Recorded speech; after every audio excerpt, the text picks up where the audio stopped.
John. Hey, what's up, everybody? Static Plain Truth Live, Episode 5, Season 2. We got Robert Harrington, RoboShark. How you doing, bud? Glad to be here. Thank you. Awesome. Awesome. Well, we got people piling in, so hello to the live viewers, and I'll give everyone a chance to sort of pile in here, and we should have some more panel members, but just want to quickly thank everyone for joining us. What you been up to, Robert? Well, I've been out in public a bit lately talking flat Earth, and Don't you feel like Smeagol from Lord of the Rings? my precious. But no, I maybe later on in the show, but just as a preamble, real quick, there was a dude that was having a smoke break outside a pool hall that I was at with my brother, and he had a tattoo on his arm. And if we talk about it later, I'll give the full story. But basically, I recognized the tattoo, and it's not something that probably 99% of the people on the world would know, but I knew it, and it impressed him. He came over right away, shook my hand, offered me a smoke, which I declined because I chew tobacco, and I just talked to him about it, and I finally told him. I said, the Earth is flat. It didn't just like come out like that, but it was a good conversation, and you don't have those kind of conversations in public very often. I sometimes I go down to the lake and I meet somebody, and you have a little bit of a conversation, but most of the time when you talk about this stuff, you admit it, it's online, it's on a hangout, or it's in comment section. But recently I had this nice conversation with this dude, older gentleman, older than me. I'm 34, and I think he was probably in his 50s or so. And he was like, wow, that's really interesting. And not only did I drop the Morgile, but I dropped Jaren. Oh, And thank you. I'm promoting both of those guys. I think I mean, obviously John, the Morgile, but Yeah, I also thought to drop Jaren and Globebusters because I think they put out a lot of really good content. obviously. Yeah, definitely. And, For people that are just first starting out, I mean, because they talk about it in a way that you wouldn't mind sending somebody new to their site. Like some other sites, I won't put any names on it, but you have to be already in the truth and in the flat earth movement, maybe, to even understand what the hell they're talking about, because they're using words, they're using acronyms that, a new person, what the fuck are they talking about? well, So, and it really is such a difficult topic to just strike up with a random person. It's yeah, not like the baseball scores from yesterday or whatever. This is something that if you do try to bring it up in a conversation with somebody who's never been introduced to the topic, you know how they're going to react. That they're going to immediately assume all sorts of things because flat earth is a phrase that I think that does the entire thing injustice, not just because of the negative connotations, but it also, to me at least, it doesn't fully describe or fully right. encompass That's what's why I always actually say going on. stationary. I always say stationary plane.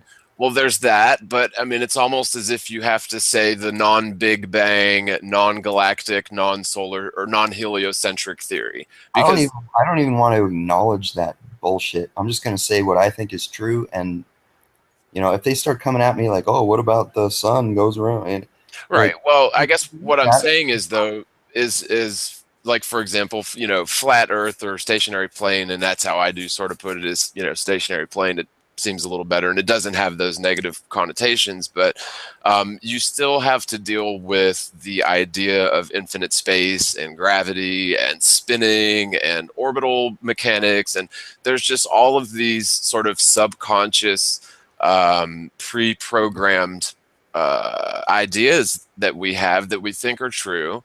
And I guess it really depends on your level of education or how interested you were in sciences. I know that I was particularly interested in pretty much all subjects in school, but I really had a fondness for the sciences in particular. And hmm so, I realize that not all people are like that. And maybe it's because they saw that the idea of, accepted theoretical astrophysics, for example, is just so preposterous. It went in one ear and out the other, so to speak. Class in 10th grade. What was that? I said I got kicked out of my biology class in 10th grade. Told me to get the fuck out if you're going to talk about this no evolution theory. Well, I asked a lot of questions in science classes, and a lot of times there weren't answers. And I think it's because, I know now that it's because the model that everyone goes by and that we've all, been taught to believe is true and factual and verified is a preposterous lie, or a preposterous series of misunderstandings capped off by an immense amount of lies in the last 100 years or so. And that really is sort of a nice little segue into sort of a monologue that I prepared for today as we, gain more live viewers and panel members that should be popping in at some point. I know it's sort of odd hours for a lot of the panel members, it's a Saturday. I'm excited to hear what you have to say, and I'm going to go ahead and mute my microphone and listen. Okay. Hope we get some more panel members, but if not, I'm sure we'll have a good show, and I will try to provide as much entertainment or knowledge that I have. Oh yeah, we got plenty. We got plenty to talk about. That's for sure. We're gonna have a great show, and I appreciate you being here. So we'll definitely we'll definitely have time to cover a variety of topics, and maybe I can try to look at the chat a little bit. It's just really hard for me to try to manage the chat while I'm going back and forth too. So I'm helping, but I'm gonna go ahead and mute the microphone now, John, and let's hear what you got to say, bro. And I would say before I get started, if there's anyone out there that has any questions that you'd like for me to answer, put it in the chat. And Robert, if you could just try to monitor that a little bit, I'd really appreciate it. I see to my right, it says to list available commands, enter, and I don't see any chat going on. Okay, what you'll want to do is go to the actual YouTube show. So and it's the last time I did this, it was really hard to find. So I'll just go to my channel, and it says live now. And you're on the Morgile one? Yeah, it's on the main channel. Okay.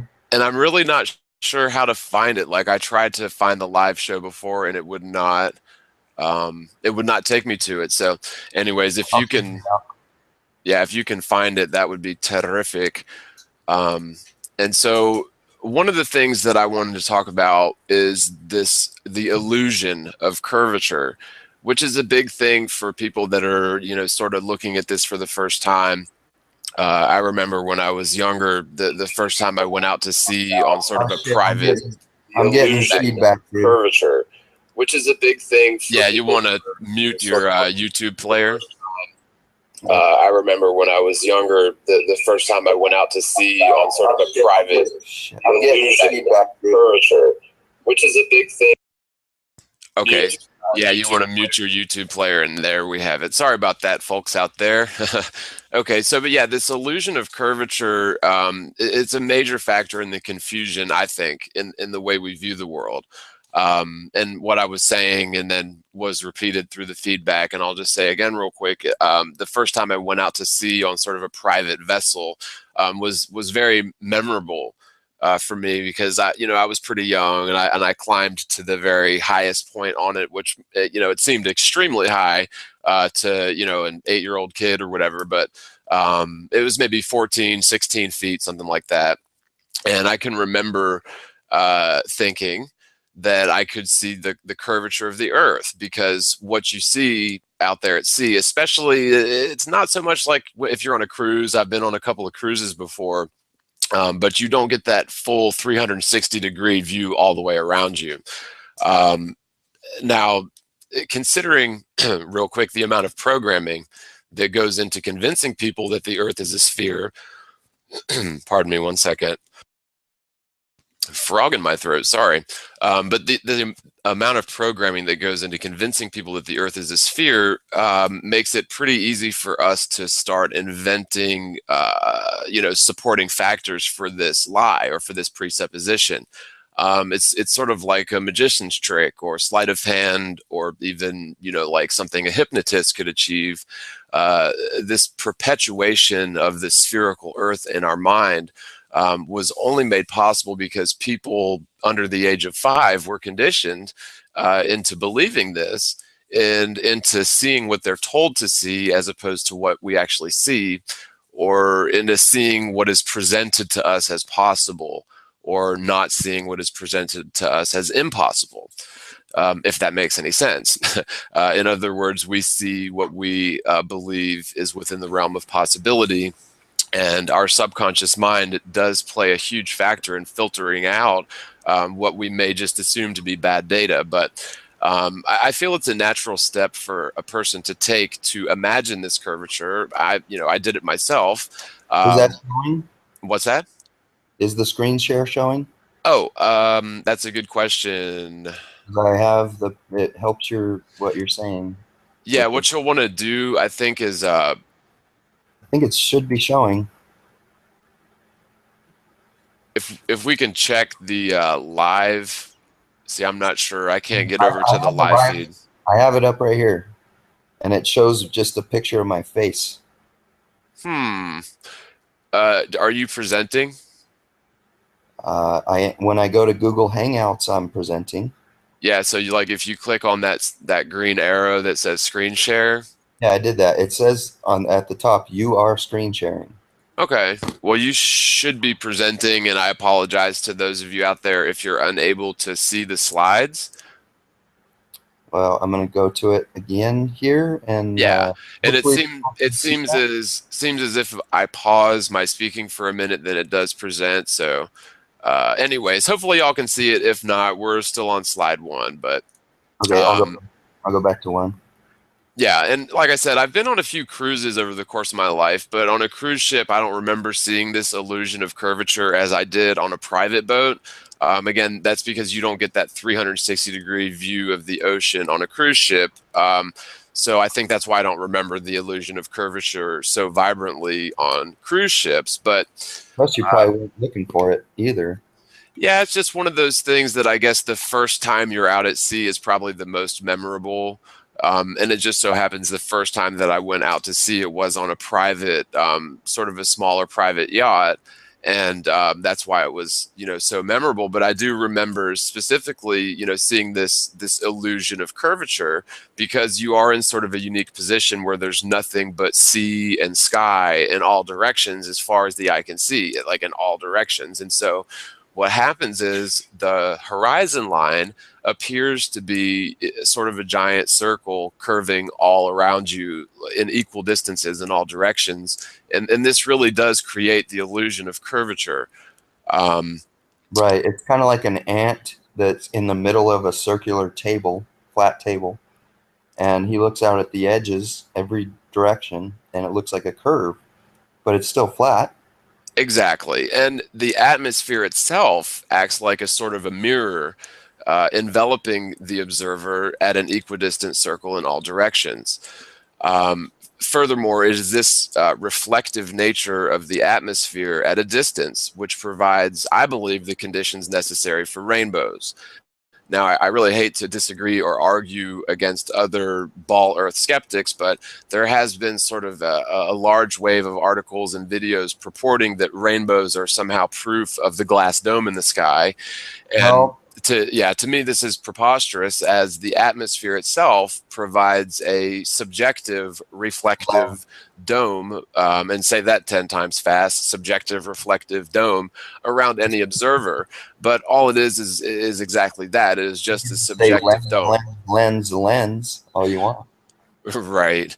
Now, the fact that our atmosphere refracts light or bends light, and it also reflects light at certain distances, and it depends on barometric conditions, but it reflects light exactly like a mirror at certain distances, and it depends on humidity, air temperature, barometric pressure. So it is there are a lot of variables involved.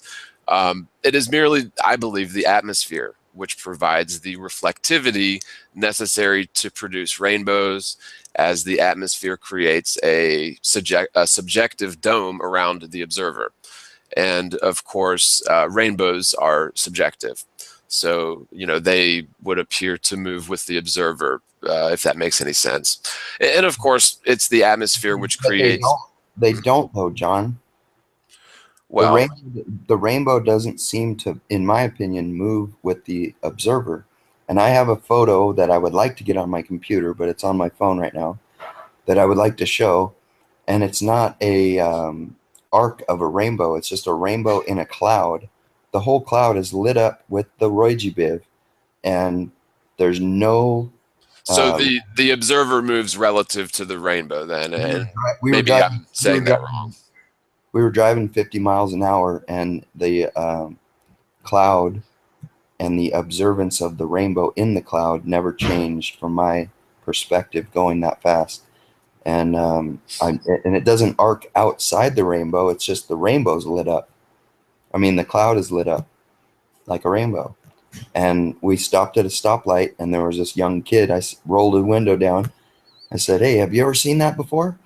And I pointed, and he looked up, and then he looked very bewildered, and he said, "Nope." Right. And yeah, and to me, it's fairly obvious that, well, obviously we can't see the stars during the daytime because the sky is this brilliant, bright blue unless it's a cloudy day.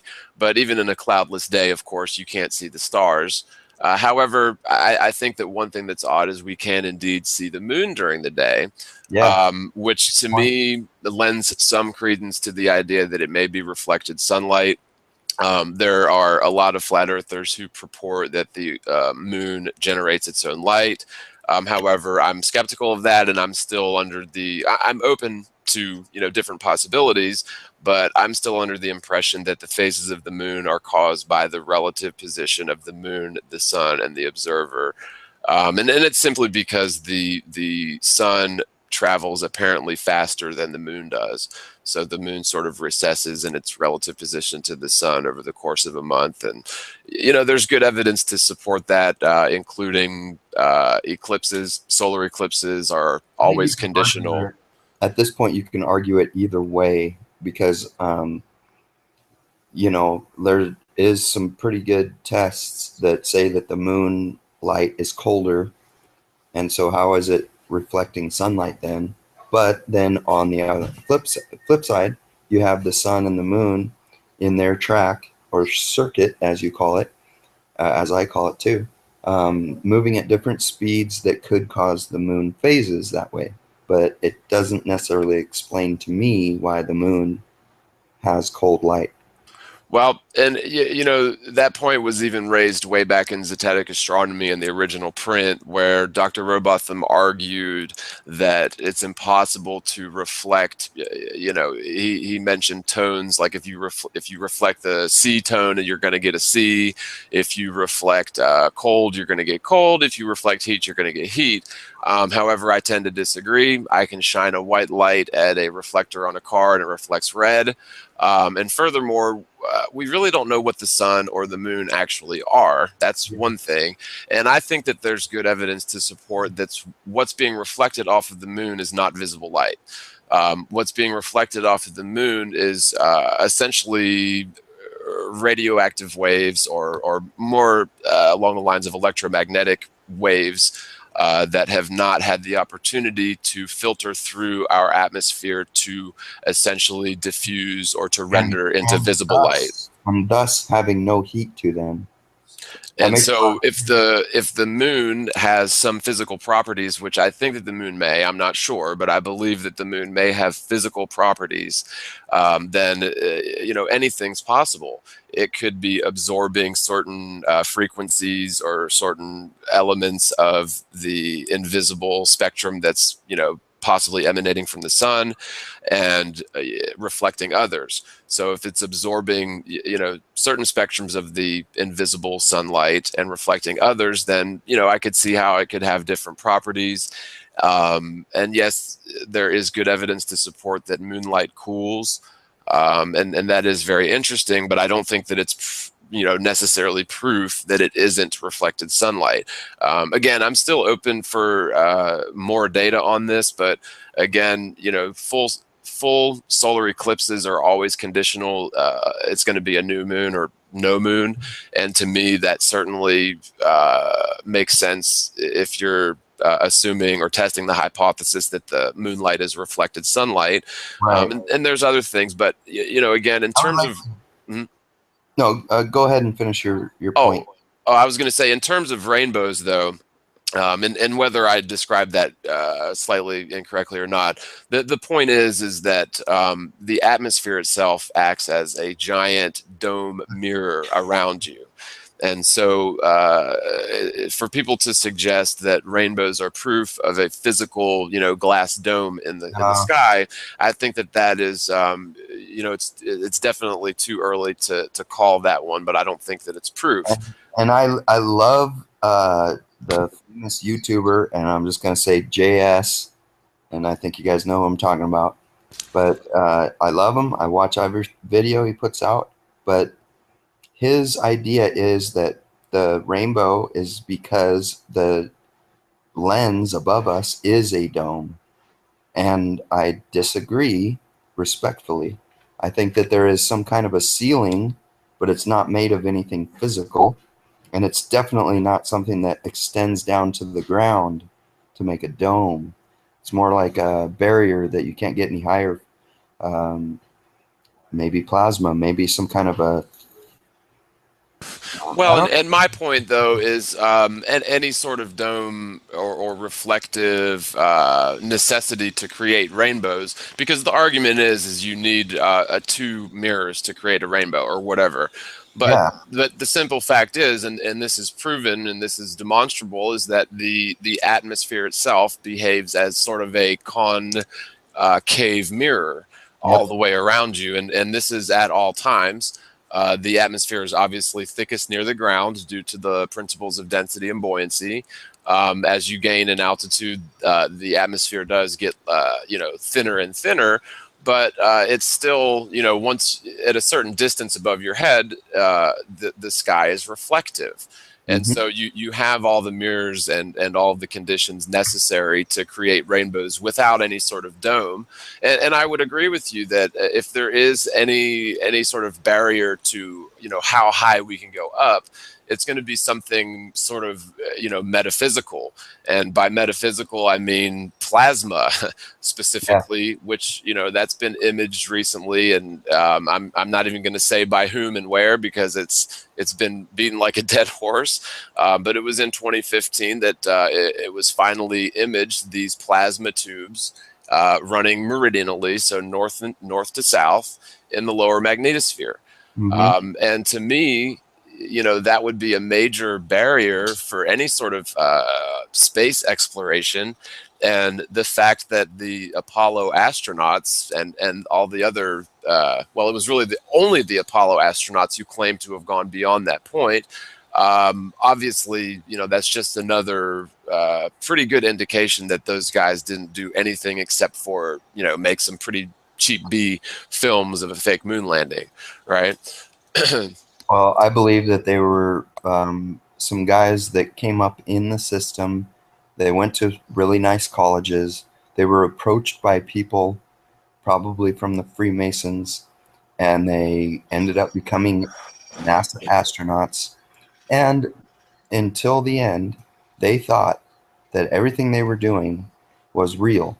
And then, right at the end, they said, okay, you guys realize you're really not going up in a spaceship. There's no such, we're not doing that. So I don't know what they gave them or what they threatened them with, but they said, hey, everything you've been training for and everything you believed the last, 10 years, it's all not real. And you're going to go along, or we're going to do something, or we're going to pay you, whatever, If you see that picture of those astronauts sitting there after they supposedly went to the moon, they all look like they're disgraced. They have no honor. Well, this is the way that I look at it. One of the things with Freemasonry is that not all Freemasons are, Of course not. nefarious, Actually, evildoers. I would say most are not. Most do not understand. But what I think that they do in the hierarchy of Freemasonry is that they essentially profile people Yes. for psychotic tendencies. And I think that they're able to, and they've got it down to a science. I mean, they No one figure can out look who's smart enough, who has certain dumb enough. character traits. Well, you have to be a certain level of smart to be devious and deceitful, and I think that really did show through with the the infamous interview with the original Apollo crew, where they're sitting there. They almost look like they're sitting at their execution, right? I 100% agree with that. That's if you watch that with an honest mind and heart and eyes, you're like, what are these guys portraying? Did they really just do the greatest human feat ever to be ever done? And they're just sitting there with their heads down and they look like they just got whipped by their dad. Now, and the thing with Freemasonry is even, excuse me, I keep losing my voice. Pardon me one second. Quit smoking. Goodness gracious. Now I've got a little bit of a upper respiratory infection, but I'll be fine. But okay, so with Freemasonry, even in the first 3 degrees, which is the Blue Lodge, that's sort of the entry level positions, and yes, they do have to pay. It's You have to take an oath. Being a Freemason ain't free. You have to pay with money, but you also have to take an oath Yes. that if you divulge rather the lodge secrets, that you'll be put to death. And these oaths get more and more gruesome as they go up in level. Yeah, And and they so make you say, "Oh, I'll allow my throat to be cut and be disemboweled," and you have to actually promise that I will keep these secrets, and if I don't, then I allow you to disembowel me and cut my throat and all. now Why would anybody take here's that the vow? thing. Here's the thing, though. And this is why it works so well. Is that 99.9% of the Freemasons who take those oaths never learn any real, secrets. They just think of it as sort of, an antiquated process that they have to go through ceremony, and they do get benefits from it. I mean, they pay and they take these oaths, but they do get benefits from being members of the lodge. I mean, that's very obvious. The benefit is you got a whole bunch of friends, and that's it. Now, on the other hand, at certain levels, and I submit that all of the astronauts, the Apollo astronauts, and I would say 90%, if not 95% of all astronauts in the NASA programs and other national space programs are involved in these secret society clubs. And, people tend to scoff at those and, call you a tinfoil hatter if you say the Freemasons run the world. And I don't think that's true. I think that Freemasonry is merely a stepping stone or a gateway towards this inner circle, which always ends up leading to essentially royalty and the Vatican.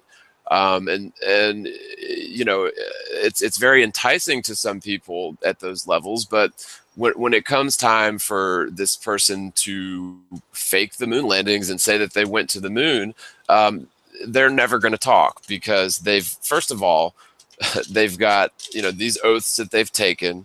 They've got these big checks that they're going to cash for the rest of their lives.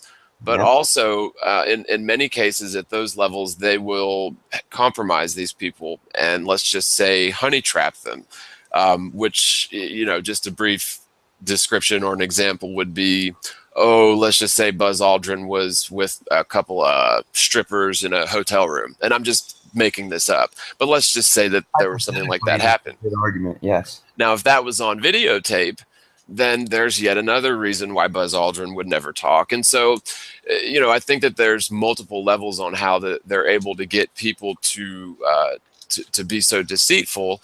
They've got them in checkmate spiritually, physically, monetarily, and it's just so much easier for them.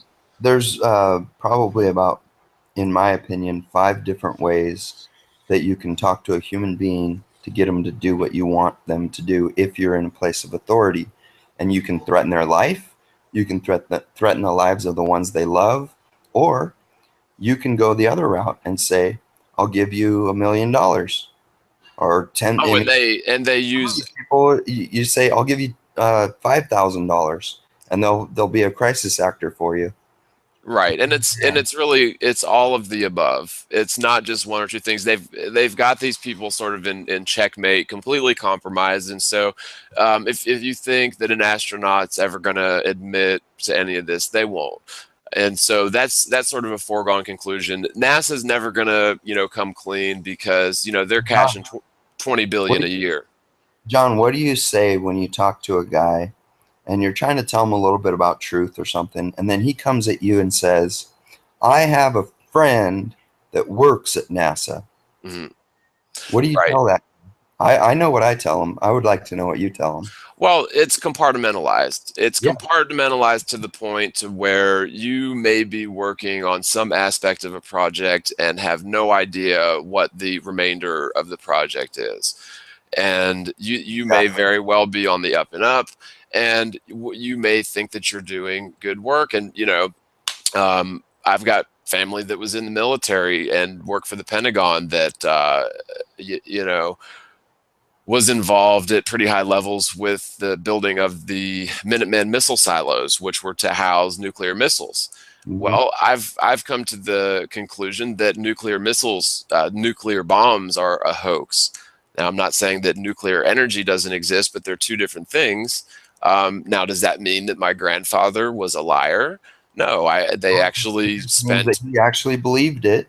no, they actually built these things, but the fact is that it was all part of the hoax, and that's how they're able to get away with it. It's not that everyone is in on it. It's not that everyone is in on faking the globe.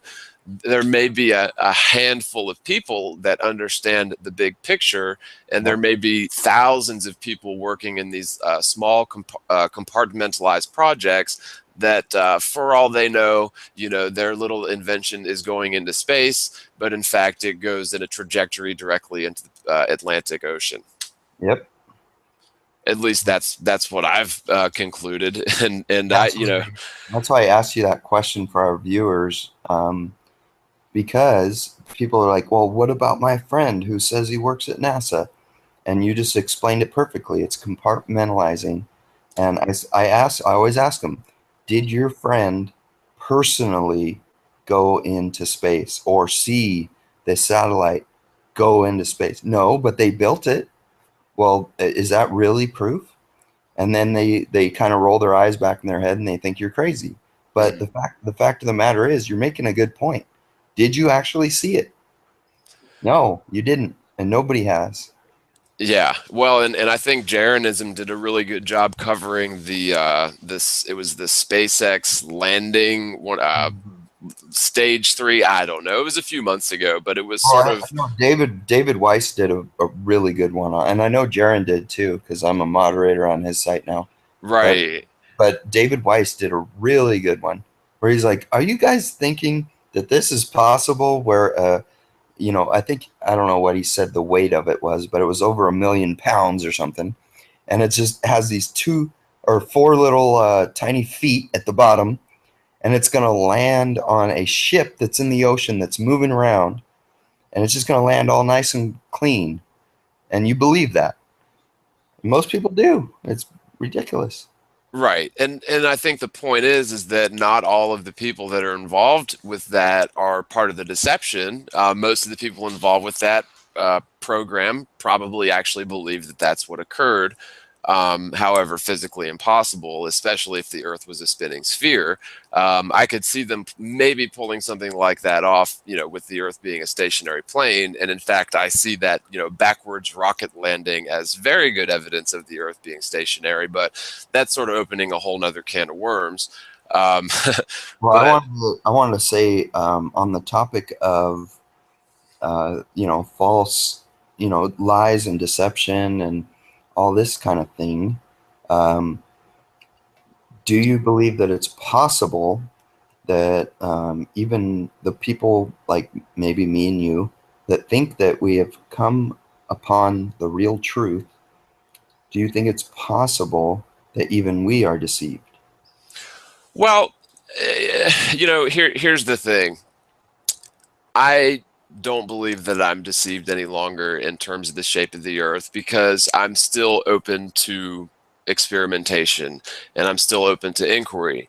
Whereas in the heliocentric sort of paradigm and the scientism paradigm, Yep. everything's all figured out. You know, the Earth is measurable, it's Don't finite. don't tell me I don't know what I know, because I already know it because I went to school. Right. And so, you know, I'll admit that the flat Earth model has a lot of fleshing out to do. We've got a lot of work out, you know, cut out for us. Agreed. But at the end of the day, the heliocentric model has, you know, ostensibly a 500-year head start. And so, with that in mind, you know, I'm in no big rush. I don't think that we should feel any pressure to come up with a complete working model of the heavens and the earth and everything in between, because first of all, some things are not meant for us to know. Some things we're incapable of understanding, and I'm okay with that. You know, Don't you uh, just disproving the accepted model is good enough to me? I mean, disproving the fact that we are on a spinning ball, spherical model, I just think that disproving that is good enough. And then you can just openly say, honestly, I don't know. I think it's flat. I'm pretty sure that the stars kind of rotate around us. The sun and the moon are pretty paradoxical, but I think they do this. But I don't really know. And you just admit it. You just say, I don't know. But I do know that we are not on a spinning ball that is flying through space at breakneck speeds. I mean, John, you and I have talked about mechanical shit, orbital mechanics for a long time, and that shit doesn't make no damn sense. no, it really doesn't. And you know, I sort of found out through trying to animate, you know, an orbital relationship between the, Yeah, you the did a good job of galaxy, that. the sun, the Earth, and the Moon, and And it's it has really, to go backwards to make sense, right? yeah, there's no, it's physically impossible Yep. for what they're saying to occur is occurring. Um, and this is sort of a tangent that I wasn't prepared for, but just off the top of my head, Well, you have to invert all of the speeds. And so, okay, the galaxy it has to go itself. backwards. I mean, John, I didn't mean to go on that tangent with No, you. no, But, it's fine. It's fine okay, all because right. it's one of those things It's that's really important. important. It And is important. I've thought about orbital mechanics my whole life. Again, I've sort of been into the sciences my whole life, and I never really got too deep into the accepted model until the last year as a flat earther, which is sort of typical. Um, Well, now it's been almost 2 years. yeah, 15 months, you know, whatever. But prior to really looking into this deeply, I was, well, let's just say when I was first introduced to the idea of, you know, the Earth orbiting the sun, I figured it would be sort of a chaotic thing where uh, instead of a chaotic orbit because everything's in motion, they allege that the Earth orbits the sun on a single plane. It's called the ecliptic. And And furthermore, it's really organized, and no meteors ever hit, or if they do, it doesn't hurt anything. right. And so they allege that the galaxy, you know, the Milky Way galaxy, all of the stars essentially rotate along another plane, which is, you can call it the galactic plane or the galactic equator. However, the ecliptic, you know, our little solar plane is wedged into the galactic equator at a 60-degree angle, according to the heliocentric model. And this is just this one single fact alone completely disproves the entire heliocentric model, because visible space during summertime would be, say, northwest of the galactic equator, and visible space during the 6 months later during wintertime would be southeast of the galactic equator.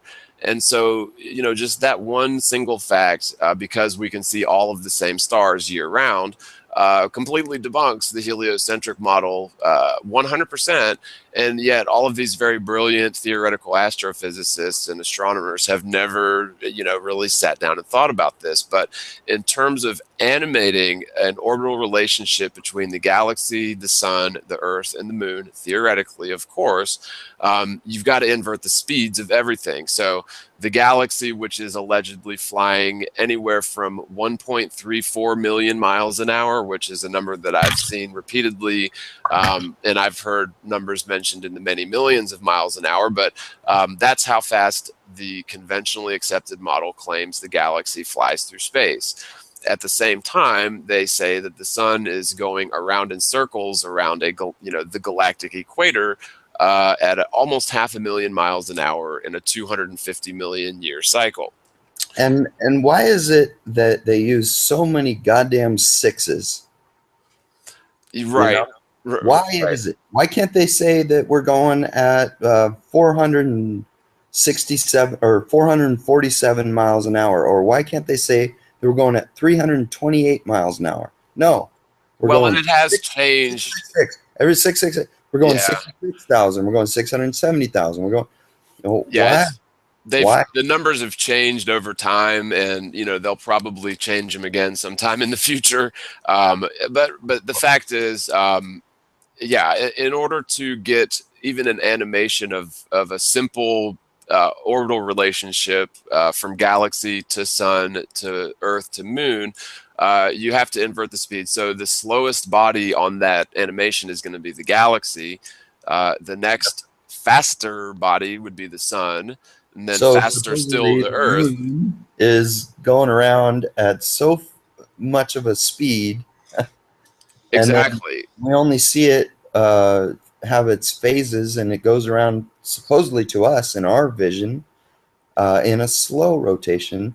And yet, if you do the math like you just said, it should be going faster than the sun.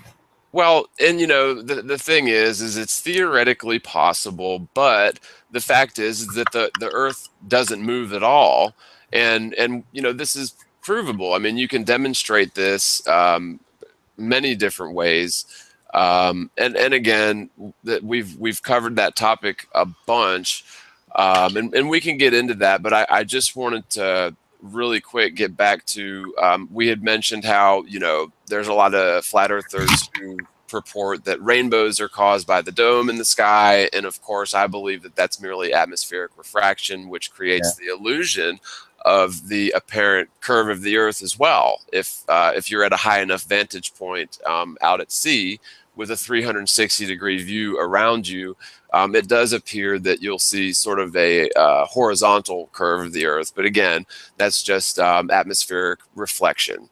And I personally agree with that.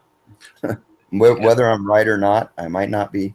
Well, and what this says is our eyes can deceive us, especially when we're primed for the duration of our formative years with fallacious and even ridiculous hypnotic suggestion leading up to our observation of the natural world. And so it's really it's very difficult to escape. And even if we have moments of clarity, throughout our life, we just sort of bury that away as coincidence go back into it. Because what is the choice?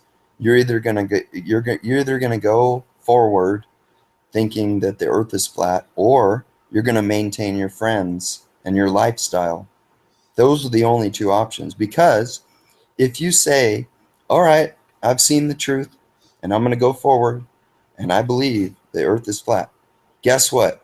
You just lost all your friends. And if you let me tell my story about yesterday, which I don't even like talking about, but yesterday, my own father, who I love, stood in front of me, and he's never been an angry man, but he told me, you need to shut up, basically. And he yelled at me. He said, you need to shut up. Well, so I did. I did. What else am I going to do? But yeah, it is like I said, it's a difficult topic because it's not just flat Earth. It's okay, you have to literally reconsider everything that you've formed your worldview on for your entire life, right Yep. down to the, to the core of your belief system. And that's, flat Earth is a deterrent to that, I think. The phrase itself, again, it's the negative connotations. And so, A deterrent is a good word to use because even though the negative connotation, it really does describe what we deal with when we produce things that we believe are truth, and then we get opposition. well, and think about what they believe, though, and this is a really important point. I mean, people actually believe that the universe was created as an explosion where there was nothing, and then essentially nothing, or I guess the technically correct way to put it would be that all of the matter and energy in the entire universe was compressed into an area the size of either a golf ball or a pea or a quark, A and ballpoint pen, and then all of a sudden it that exploded. exploded. And now, fast forward some 13 billion years, and people believe that they live stuck to the side of a spinning sphere in the vacuum of outer space on the edge of an explosion in a spiral galaxy flying through space at over 1 million miles an hour. I mean, it is the most preposterous, ridiculous belief system.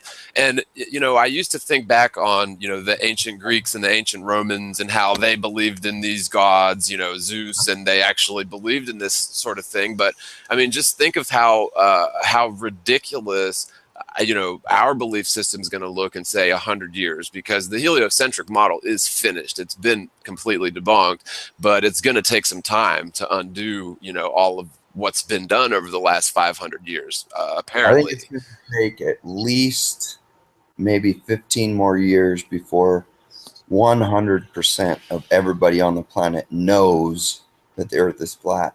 I think in the next 5 years, probably 80% of the people are going to be anti-government and flat earthers. That's my prediction. But I do believe that within 10 years, the critical mass will hit and everybody's going to know the Earth is flat and fuck government. Now, I'm wrong, and I hope I'm not. As a side note, it's sort of difficult to find images of the illusion of the horizontal curvature at sea that I was describing before. But that first slide sort of sums it up, although that may be a bit of a fisheye lens. But that's sort of how it looks like when you're out at sea and you climb up 14 or 16 feet. You really do. It really does look like there's curvature out there. But again, that's a horizontal curvature caused by atmospheric reflection. And you can probably find some videos where you can get a visual of what I'm describing if you don't have access to a boat. If you want to if you can switch to the second slide or the second page.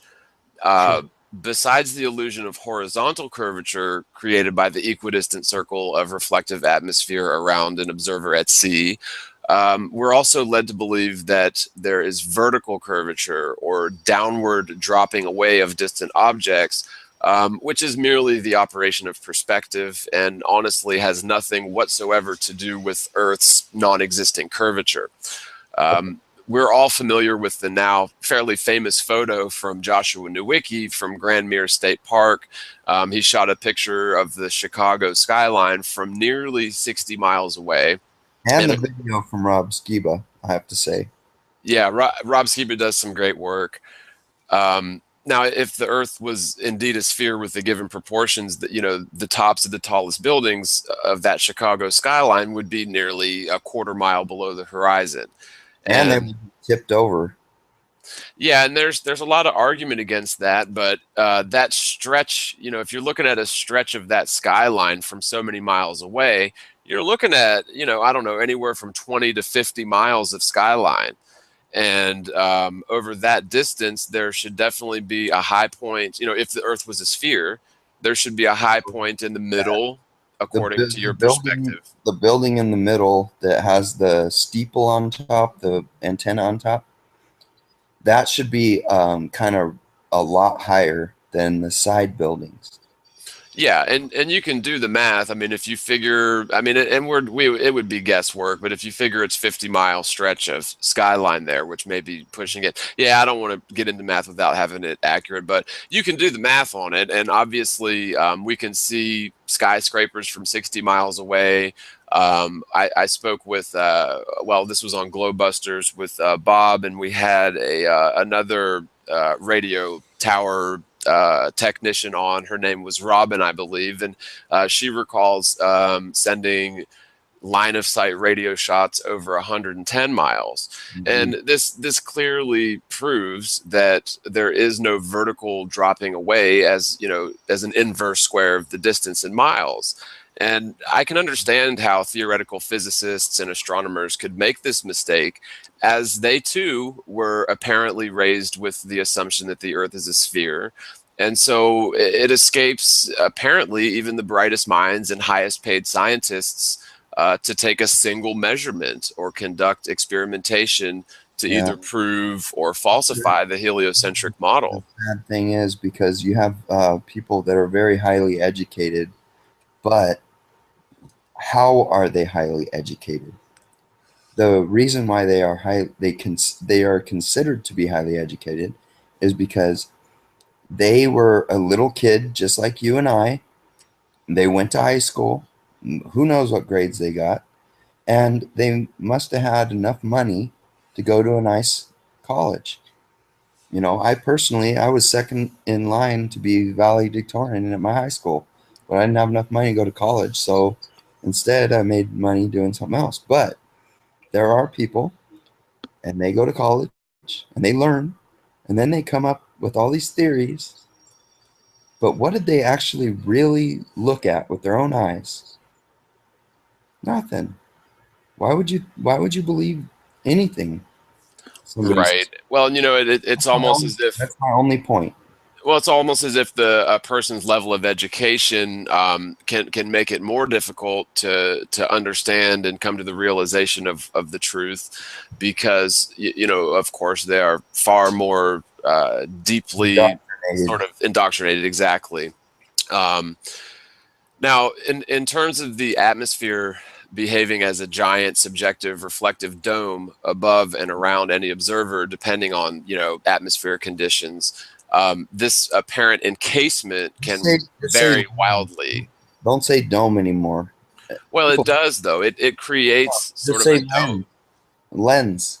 Yeah, I mean it is exactly like a giant convex lens above and Yeah. around you. But don't say dome because people hear dome and then they have a whole bunch of bad connotations from the word dome. Just like you don't say flat earth, you say stationary plane, Well, lens. a dome is a dome is a dome, I and know, but really, a lens is a dome also, but you just use the word lens instead because dome has a bad connotation.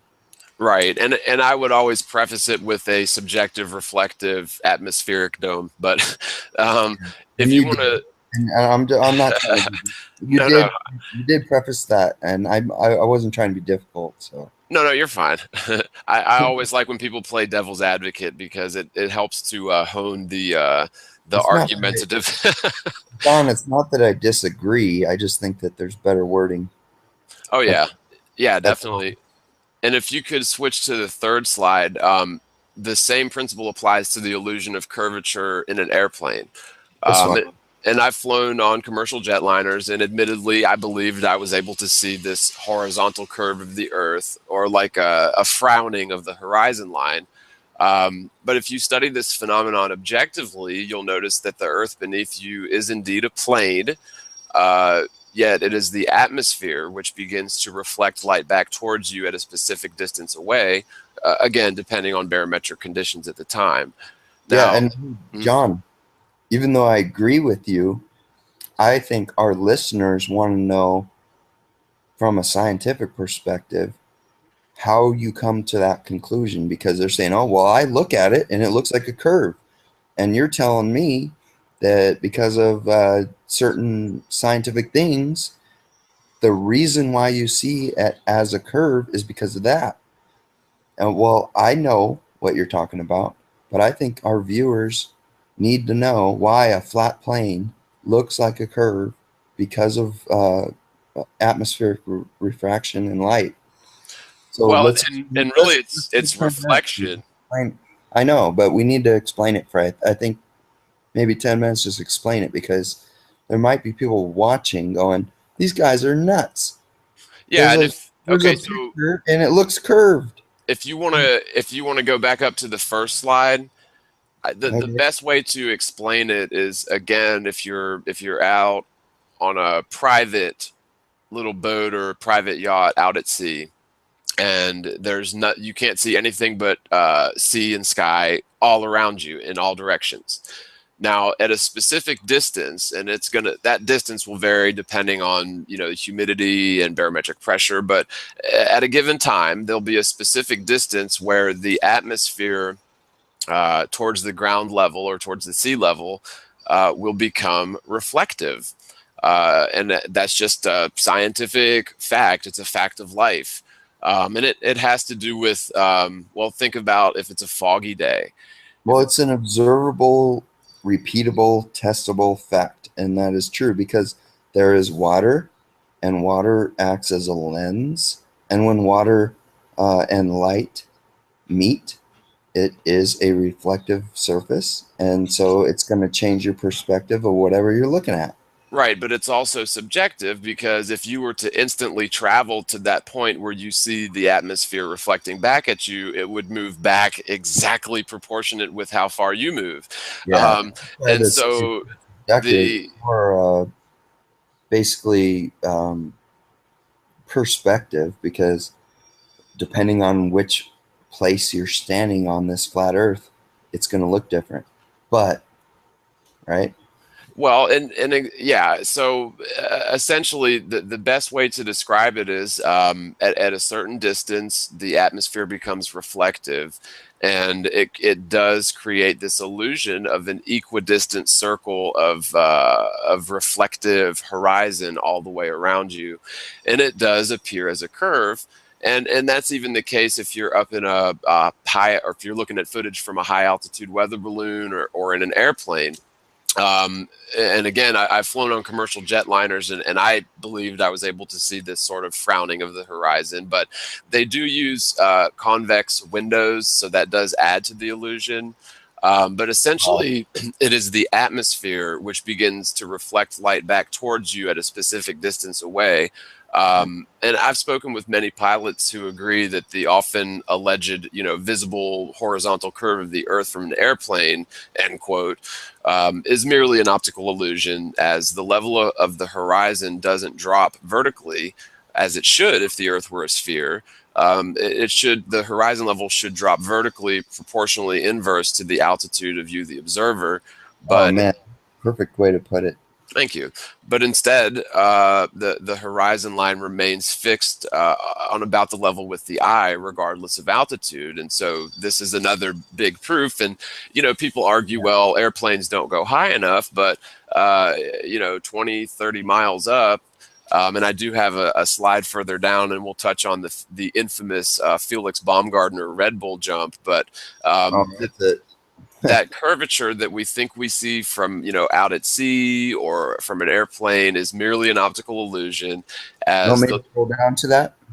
What's that? We'll get to it. Okay. But All yeah, right. the level of the horizon doesn't drop proportionally inverse to the altitude, and so even with high altitude weather balloon footage, which unlike within the confines of an airplane, along with those convex windows in the airplane, which add to the illusion. Weather balloon footage without a fisheye lens gives us a unique perspective with, again, a full 360-degree view of the heavens above and the ground beneath. If you can go down to slide 4. Sure. Thank you, sir. One, Over, 2, 3. Is that the one you want? it should be a Or Yeah, one there more? it is. Yeah, that's the one right there, and that's a pretty famous high altitude weather balloon shot. I think this one Yeah. goes up The close to Baumgartner, right? Or No, is no, that's not that one. We'll get to that one, but I think this is from about 30 miles up, or this particular weather balloon does get up to about 30 miles, and we can clearly see that there is no sort of frowning of the horizon, which what? and that's because they didn't use a fisheye lens.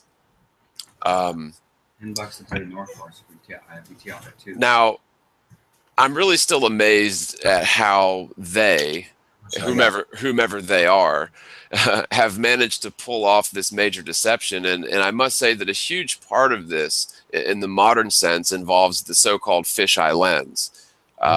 And for a little bit of background on how this awfully stupid invention was conceived, I'm just going to read a little bit out of Wiki because I thought it was sort of funny. The fisheye, and this is coming from Wiki, fisheye lens is an ultra-wide angle lens that produces strong visual distortion intended to create a wide panoramic or hemispherical image. Hey, Robert, can you mute yourself, bud? All right, hold on. I'm talking to my brother. Okay, yeah, all right, thanks. Fisheye lenses achieve extremely wide angles of view by producing images with straight lines of perspective, or rectilinear images, opting instead for a special mapping, for example, equisolid angle, which gives images a characteristic convex, non-rectilinear appearance. The term fisheye was coined in 1906 by American physicist and inventor Robert W. Wood, based on how a fish would see an ultra-wide hemispherical view from beneath the water, a phenomenon known as Snell's window. You learn something new every day on Wiki, I'll tell you. Their first practical use was in the 1920s for use in meteorology. And I think that's important. Their first practical use was in the question, because like what could possibly be practical by viewing the world as a fish? No. The other question is, why would you listen or even give any information to your own brain to something that said that it was unpractical? Right. And of course you want to listen to practical shit. Unpractical is fake. Why the fuck would you want to, you know? Exactly. And so, and this sort of answered the question for me that the first practical use was in the 1920s for use in meteorology to study cloud formations, giving them the name whole sky lenses. The angle of view of a fisheye lens is usually between 100 and 180 degrees, while the focal lengths depend on the film format that they're designed for.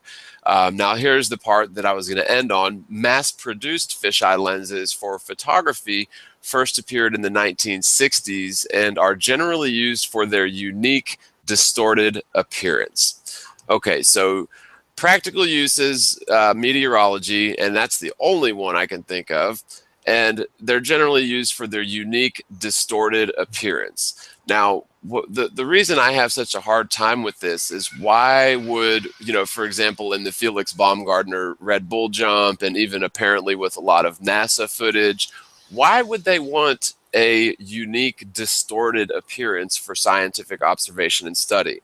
I mean, this just obviously screams deception.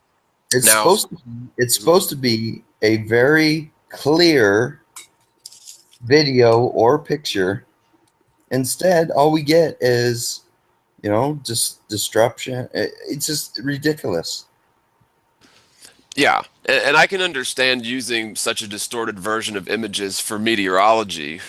I suppose there's some good use for such a thing, but in terms of documenting scientific exploration or high altitude footage of the world, I mean, there's no sense in it. There's no sense in it other than the fact that some decision makers at high levels on the totem pole are actually fish. No, I'm kidding. This means that somewhere along the line, the decision was made I know what you mean, man. To fake the curvature of the Earth for official high altitude demonstrations.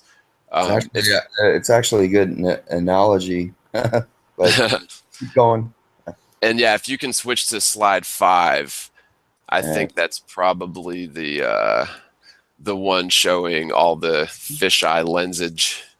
Yeah, and so that's sort of the famous Felix Baumgartner Red Bull jump, Yeah. which is obviously a fisheye lens. And if you want to, you Never can, shows the other angle though. yeah, you can scroll back and forth between 5 and 6, because if you go down to 6, it shows it's just a couple frames of that video, but it shows when he pops open the hatch, that drastic or dramatic curvature isn't there. Yeah, it's like where he's just popped open the hatch. It's number This one right 6. here. Yeah, and so you can see the difference between 5 and 6. It's almost like the Earth is a pregnant belly on 5, but on 6, it's quite clearly, just as we always see the horizon. Yeah, it's a razor edged, flat surface. Curve. Flat. Exactly, and so in the case of Felix Baumgartner's infamous Red Bull jump, to the untrained eye, it would appear the dude is so high up he can see the curvature of the Earth, leaving no room for further discussion about the shape of the world, because everybody already knows the Earth is a spinning sphere anyway, so, it just makes sense. But upon closer inspection, it becomes fairly obvious that whomever coordinated that jump knew they would need to fake the curve of the Earth. So the perpetuation of this lie goes, far beyond NASA and the space agencies. In these two slides that we're looking at, it's so very obvious that they're using a series of fisheye lenses to fake curvature, which really begs the question, why and to what levels does this deception go? I mean, how many people are in on it? That's a good question to ask. How many people really know? And how many people are actually just in the, they're people that help, but they don't really know. They're compartmentalized, so they think they're building a satellite, but they're really not. Oh yeah. Oh, they'll design them, and there'll be companies. How many people are really in the know? Is my question. How many people are really in the know? Well, and it's I think less than 20. Anybody have an idea? Yeah, it doesn't have to be that many. And the same thing goes for places like CERN. You have scientists who are sifting through data and, inventing or writing algorithms, and, for all they know, they're being applied to some, segment of CERN or to NASA or to the next probe or space probe or whatever. But at the end of the day, they're just they're just basically pissing in the wind, excuse the French, but that's really the perfect analogy. But no, are they in on this deception? I don't think so. They're Felix Baumgartner must be. They might not be bad people, but they're definitely spewing, SPEWING, spewing false, negative crap. I'd like to, and this is an open invitation, I'd like to interview Felix Baumgartner, as he's one of the... That would be interesting, wouldn't it? Well, he's one of the few people who's been in a position to see the Earth morph from a plane while he was in the capsule to an extremely small sphere when he stepped out. I mean, really, if you look at that, I guess it was the 5th slide, that is one small sphere. Considering New Mexico covers about half of the Earth, according to that footage, which is, of course, ridiculous. But, to the untrained eye, it would just assume, people just assume that that's the spherical Earth. Now, NASA's lies and the programming leading up to, especially the Apollo missions and right up to this day, I'm looking forward to seeing the new Star Trek movie, by the way. They're not as fun anymore. Well, I will just make a small commentary and say that even though obviously I don't believe in space, I love the fucking Star Trek movies. Chris Pine, I mean, it's fucking entertaining, right? Yeah, it looks like it's going to be pretty good. Do you disagree? I mean, it's fucking entertaining, but you have to watch it with the eyes of knowing that it's completely erroneous. Right. Well, that's part of the romance of, a galaxy far, far away. Yes, exactly. Sort of thing. Well, I guess that's Star Wars, but when you realize that there is no such thing as a galaxy, then it sort of loses its romance. But we can still, we can still patronize Lucas and Spielberg, I guess. I don't want to be a patronage of those motherfuckers, though. I like watching their movies, but the motherfuckers, Well, and the thing is, NASA and the government have been, secret elements of the government have been big sponsors of a lot of mainstream production companies, movies, shows, and they used to put their logos, if you remember the old propaganda Bugs Bunny pieces selling war bonds, it would say, paid for by the Department of the Treasury or whatever. But nowadays they keep it a little bit more covert. Yet they do fund and back specific genres that reinforce, the idea of infinite space. And NASA and their lies are really, obviously an important part of the deception, as NASA has been the chief driving force in this greatest of all deceptions for essentially as long as they've been in business. They started out with very sort of nefarious roots. It goes back to Operation Paperclip with the Nazis. Well, I don't think we really need to go that far back, because the people that are watching the show already know about that, and if they don't, well, maybe they're going to do a little bit of learning. But the point that I'm about to bring up is that NASA has been about this fucking lie spreading shit for, I don't know, maybe 200, maybe 150 years. And most of the people that you see, I'm not talking about YouTube people.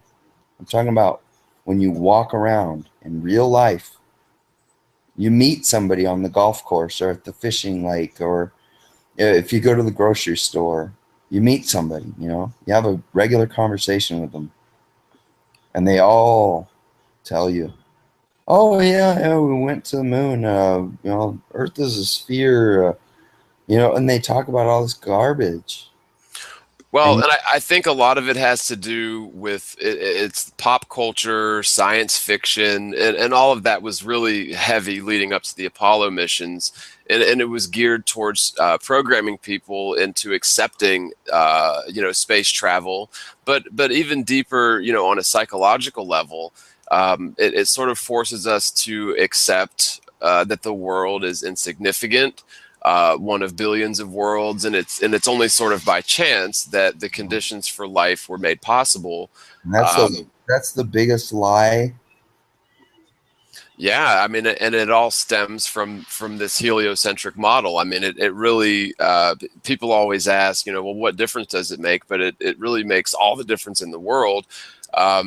For example, they claim that we just so happen to be in the right position relative to our sun, that water can comfortably phase between 3.6 degrees, and then if it's only 1% less in one direction, then everything dies. Right. I mean, they claim that if we, weren't in this Goldilocks zone, then, water would boil, and boil away. Or if even if barometric pressure were slightly different, then we wouldn't be able to retain liquid water. And there's human beings walking around on Earth that actually believe that. Right. Well, and that's what that's what I've believed for the majority of my life. And I know, and I have too. But I'm saying that the 90% of people walking around on Earth don't believe that, and they're stupid. I don't say stupid. I say ignorant, and they just walk around and they just think. Well, and the problem is it's I don't even think it's we could call it ignorance, because if you're not aware that there are other options, or if you're not aware that there are other models to be considered or debates to be had, then you just, or one just believes what they've been taught to believe. And so that's why I think it's so important just to simply wake people up to this, and why I'm not so concerned with a 100% accurate, fully functioning, working model of the the stationary plane Earth, and why I tend to focus more on disproving or debunking the heliocentric model, which is really a piece of cake. The whole thing is so ridiculous, and if we can wake people up to this, the more people we wake up to this, I see this. John, the funny part is that it is so easy to tell somebody that the spinning Earth model is so stupid that how do you even understand? I mean, you're spinning around faster than the speed of sound. You're flying through. It's gravity. It's gravity. Yeah, you're flying through space at over 500 miles an hour. You believe that, right? And they're like, well, no.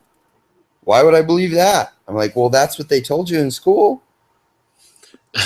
Right. They don't know that. They don't know it. They do not know it. And then I just tell them, hey, yeah, you really honestly do believe that you're spinning faster than the speed of sound. So your head is making a sonic boom. And they're like, well, no. And I'm like, well, yeah.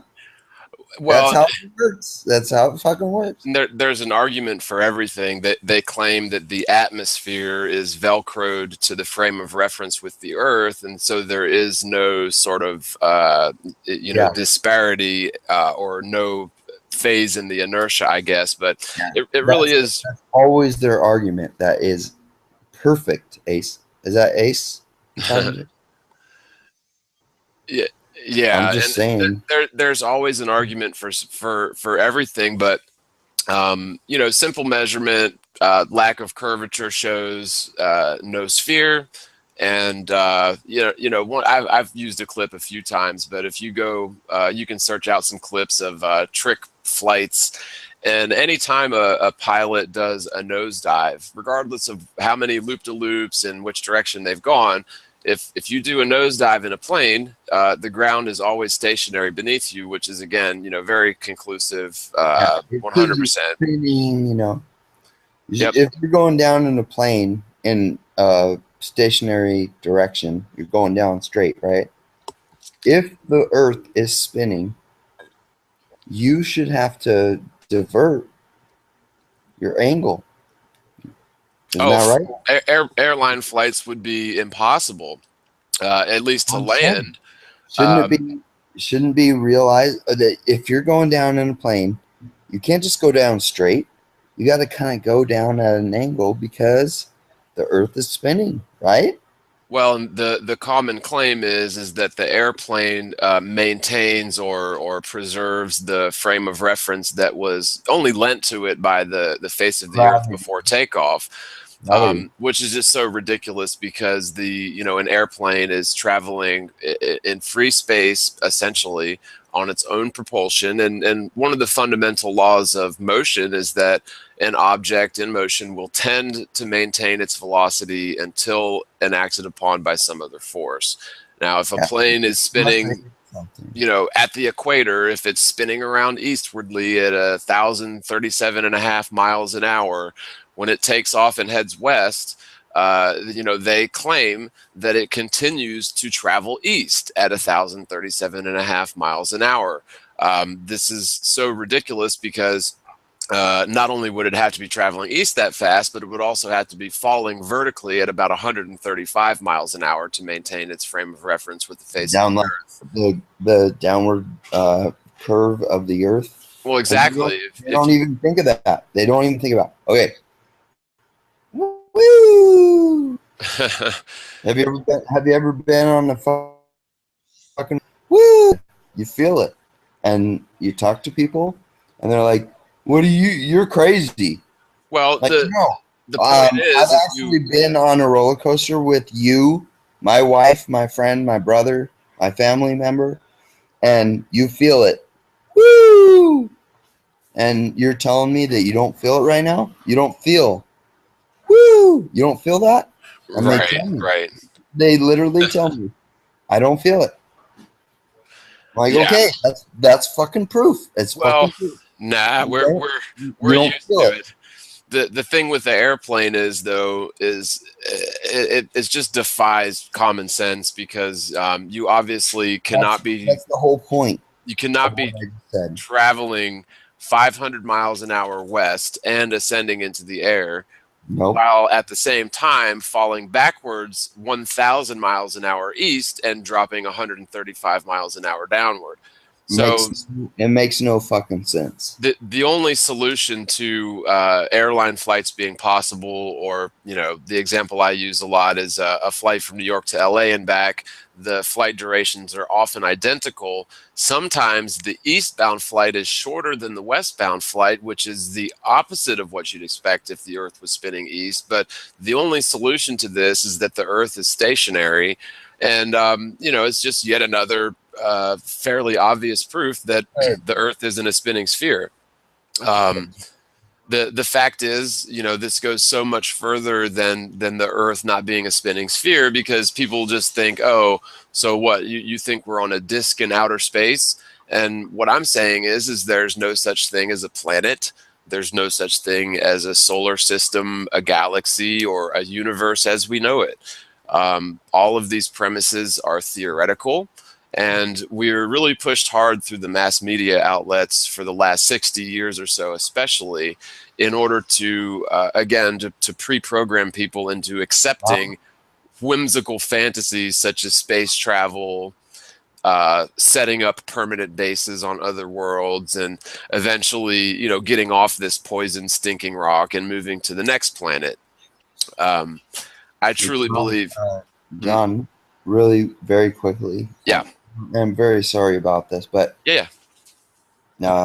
before we got live, I told you a little bit about how my brother and my dad and all that. Yeah. No, my brother, while we were live, he came over here and he asked me if I want to go golfing. So, even though he has different beliefs than me, I'm going to go golfing with him. Awesome. We'll have fun. Our tee time is in 30 minutes, so I got to go. But awesome. Well, have a good round.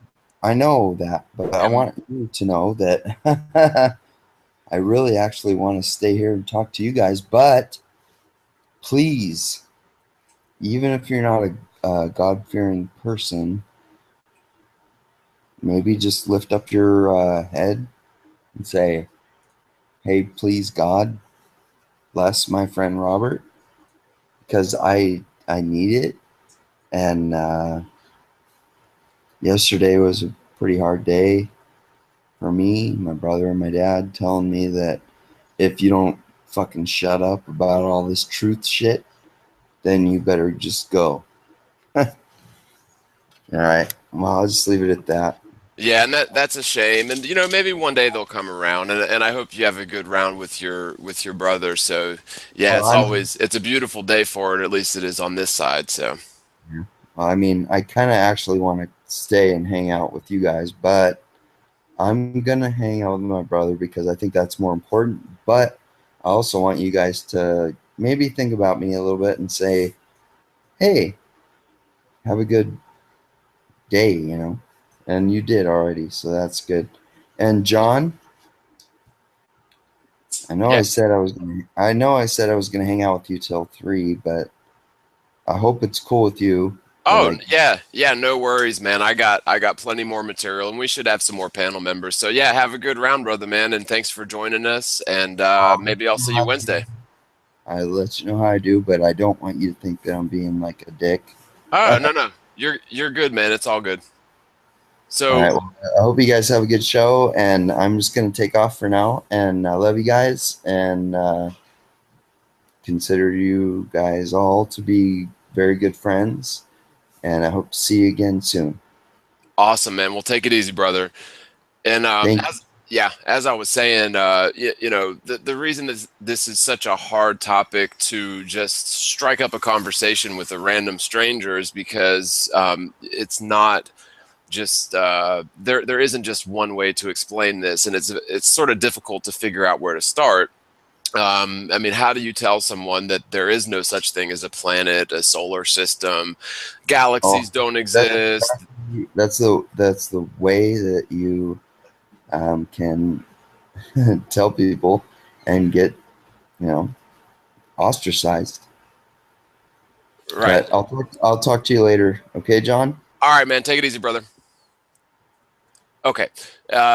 No such thing as a galaxy or a universe as we know it. I mean, that's not just something that people are going to accept lightly.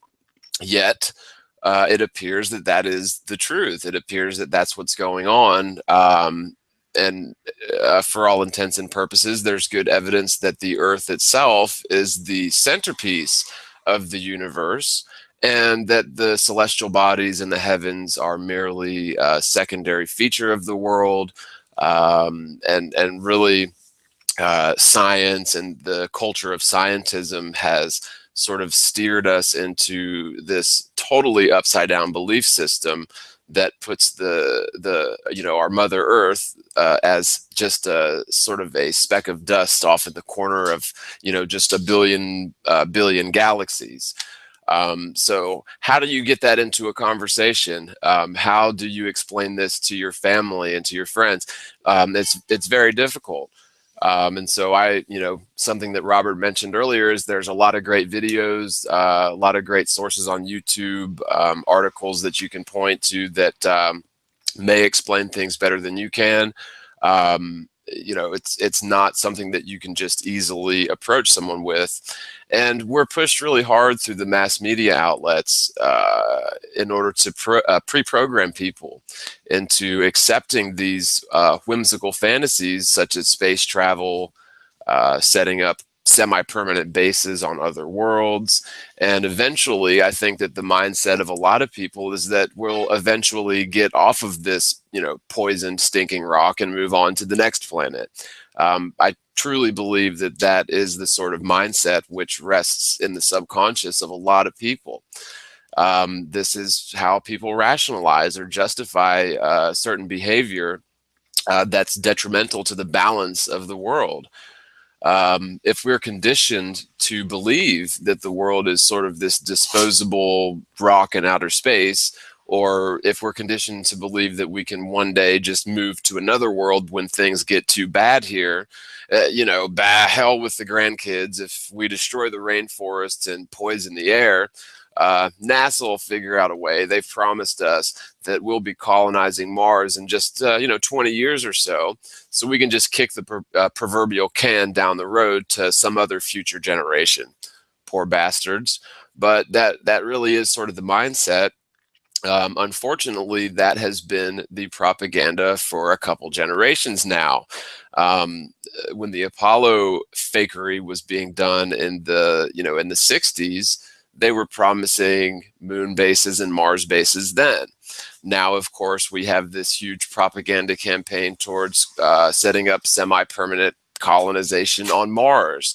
And so this is really, I believe, lending itself to this mindset that we're, sort of living on a disposable world, and it is our destiny to sort of, give NASA all of our money so that they can figure out a way to solve our problems, after we essentially poison and destroy the Earth. Now, one thing about the Earth, however, is that, of course, we'll find balance eventually, whether it's catastrophically or whether it's over time. The Earth always, seems to find balance because it is, far more massive and powerful than we, tend to think it is in a heliocentric sort of mindset. This whole thing, though, is such an insidious, anti-human, anti-nature deception. I really find it hard to believe that the source of all this is merely that of human imagination and subterfuge. The world at large, again, was primed for the deceptive space program throughout the 50s and the 60s, while in the meantime, the CIA was flooding the streets with extremely potent drugs like LSD, cocaine, heroin. Yep, that was the government bringing all that in. And I believe they did that so as to create a major distraction and a trap for free thinkers. In fact, any possible opposition to NASA's faking of the moon landings, for example, was actually cheering them on, probably high out of their mind. No offense to the hippies, but that's what appears was going on. And people have a propensity to want to fit in with the winning team. And, much like the guys that dress up like clowns and paint their half-naked bodies burgundy and gold for the Redskins game, the scientific community itself has become likened unto that, sort of a witless conga line of fanboys for NASA who never question NASA's assertions or anything that NASA claims. And I could go on and on about NASA and the links of their deception, and maybe we will. But I think that really this whole thing, this whole spherical Earth, is the great deception that's been sort of forewarned to us in the book of Revelation. And I'll just read a little bit out of that real quick, and then I've got a few things to say on that. But I'm just going to read. It won't take long. So Revelation 20. And I saw an angel come down from heaven, having the key of the bottomless pit and a great chain in his hand. And he laid hold on the dragon, that old serpent, which is the devil, and Satan, and bound him 1,000 years, and cast him into the bottomless pit, and shut him up, and set a seal upon him, that he should deceive the nations no more, till the 1,000 years be fulfilled. And after that he must be loosed a little season. And I saw thrones, and they sat upon them, and judgment was given unto them. And I saw the souls of them that were beheaded for the witness of Jesus and for the word of God, and which had not worshipped the beast, neither his image, neither had received his mark upon their foreheads or in their hands, and they lived and reigned with Christ 1,000 years. But the rest of the dead lived not again until the 1,000 years were finished. This is the first resurrection. Blessed and holy is he that hath part in the first resurrection. On such the second death has no power, but they shall be priests of God in Christ, and shall reign with him 1,000 years. And when the 1,000 years are expired, Satan shall be loosed out of his prison, and shall go out to deceive the nations which are in 4 quarters of the earth, Gog and Magog, which I believe it was Bush 1 and Bush 2, that was their code names in Skull and Bones, were Gog and Magog, just as a side note, to gather them together to battle, the number of whom is the sand of the sea. And they went up on the breadth of the earth and compassed the camp of the saints about in the beloved city, and fire came down from God out of heaven and devoured them. And the devil that deceived them was cast into the lake of fire and brimstone, where the beast and the false prophet are, and shall be tormented day and night forever and ever. And I saw a great white throne, and him that sat on it, from whose face of the earth and the heaven fled away, and there was found no place for them. And I saw the dead, small and great, stand before God, and the books were opened, and another book was opened, which was the book of life, and the dead were judged out of those things which were written in the books according to their works. And the sea gave up the dead which were in it, and death and hell delivered up the dead which were in them, and they were judged every man according to their works. And death and hell were cast into the lake of fire, and this is the second death. And whosoever was not found written in the book of life was cast into the lake of fire. So, not to get off on too much of a biblical tangent there, but I think that Revelation being written a couple thousand years ago, according to all accounts, how could they possibly foresee a great deception that would deceive the entire world?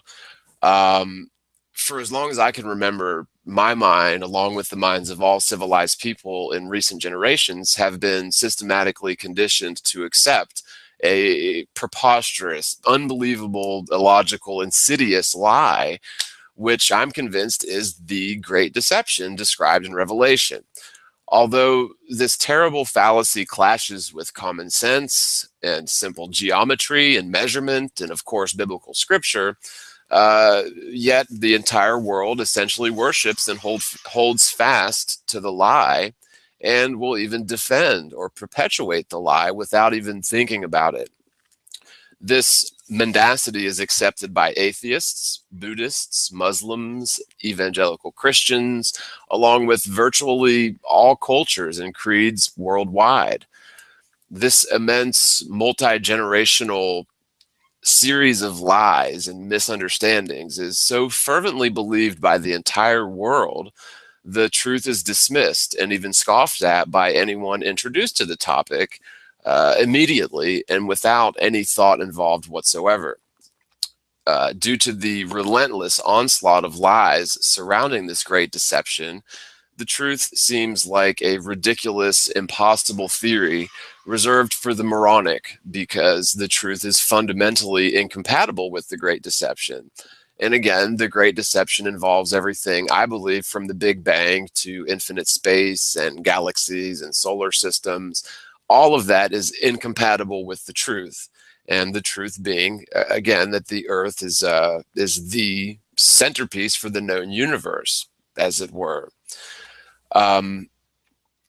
I hope and pray that each of you out there have the wisdom and ability to open your mind and to help others see and reconsider much of what we've been led to believe as common knowledge, and separate a very simple truth from the complex lies that form the modern scientific paradigm.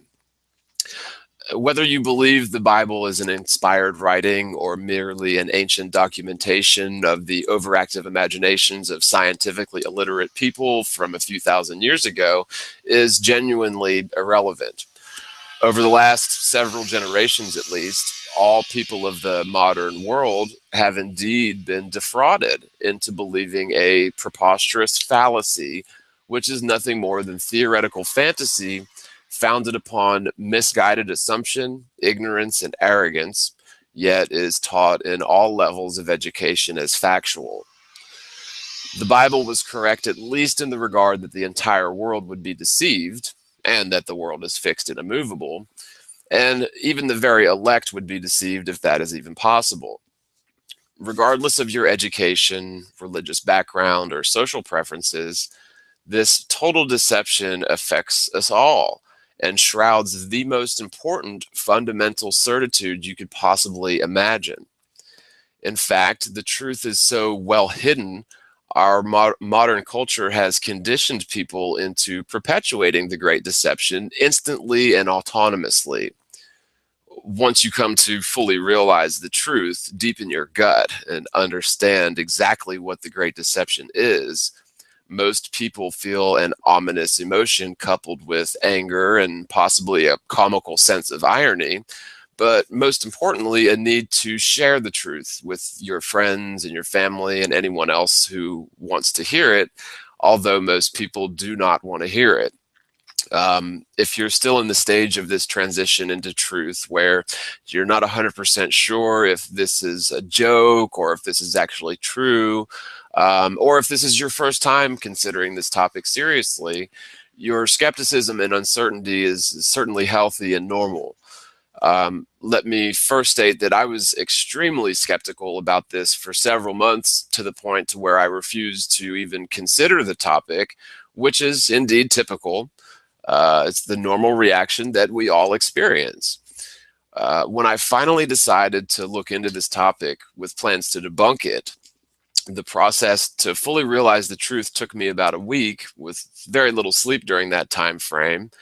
And to my astonishment, I ultimately came to the irrevocable conclusion that the entire world has been deceived by something so unexpected, so silly. It's a wonder how such a ridiculous deception reached the levels that it has. It's almost supernatural.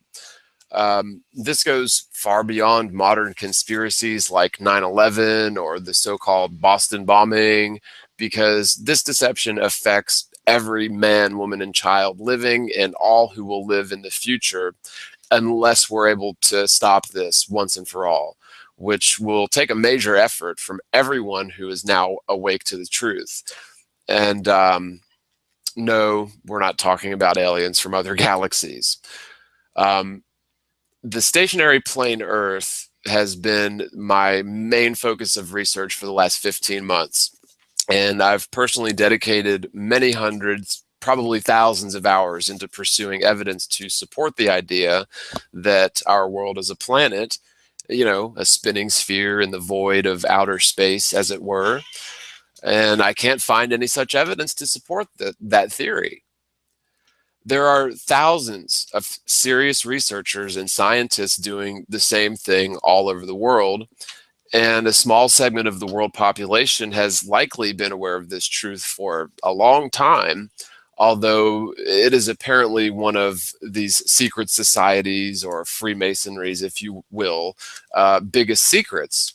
Not to open the Freemasonic can of worms again, but there is good evidence to support that the idea of Big G in Freemasonry is related to the Big G of physics, or the gravitational constant.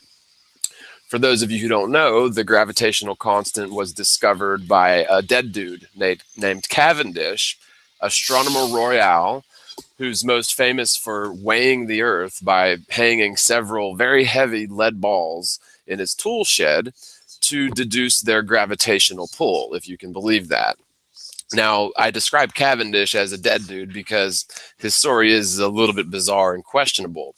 I have covered his story in a video, but Cavendish was essentially a social outcast, and in my opinion, he may not have actually existed at all. You see, Cavendish lived his life as a recluse, and he actually died the third richest man in Britain in the early 1800s.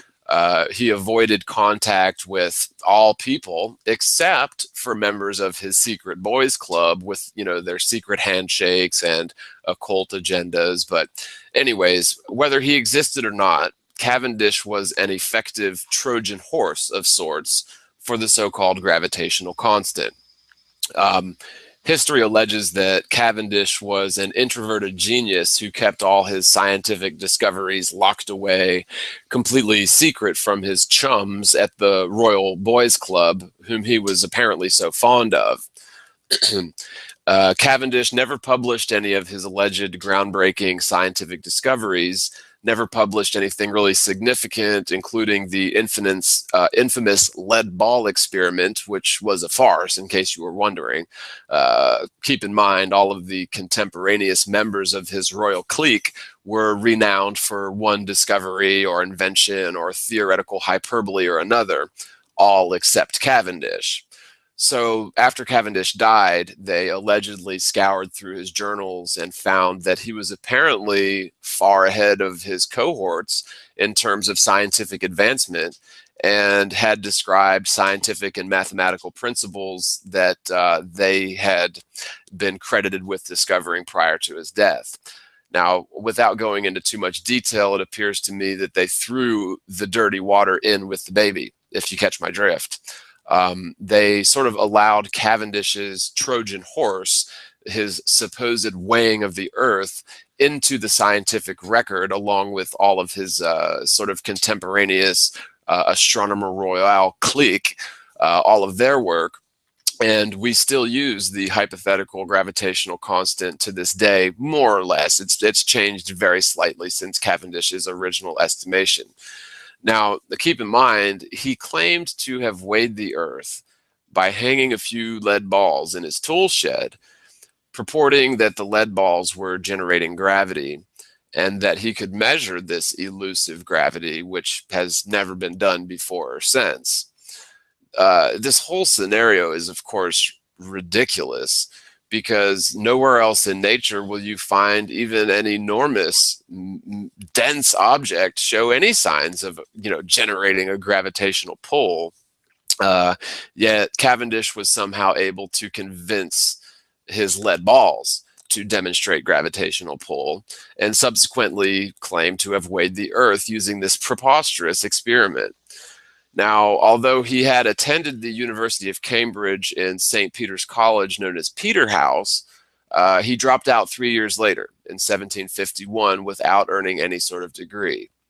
At any rate, it appears to me that a very sneaky group of people associated with this Cavendish character, and, you know, through the college and, of course, the secret societies of his day, It seems as if they embellished on Cavendish's life to some extent, and I could see how the scientific community would be persuaded to agree with with the findings of a man presented as an unparalleled genius who may very well have been a total fabrication, or at least, a patsy exaggerated by a group of theoretical scientists who desperately wanted to put a number on the gravitational constant.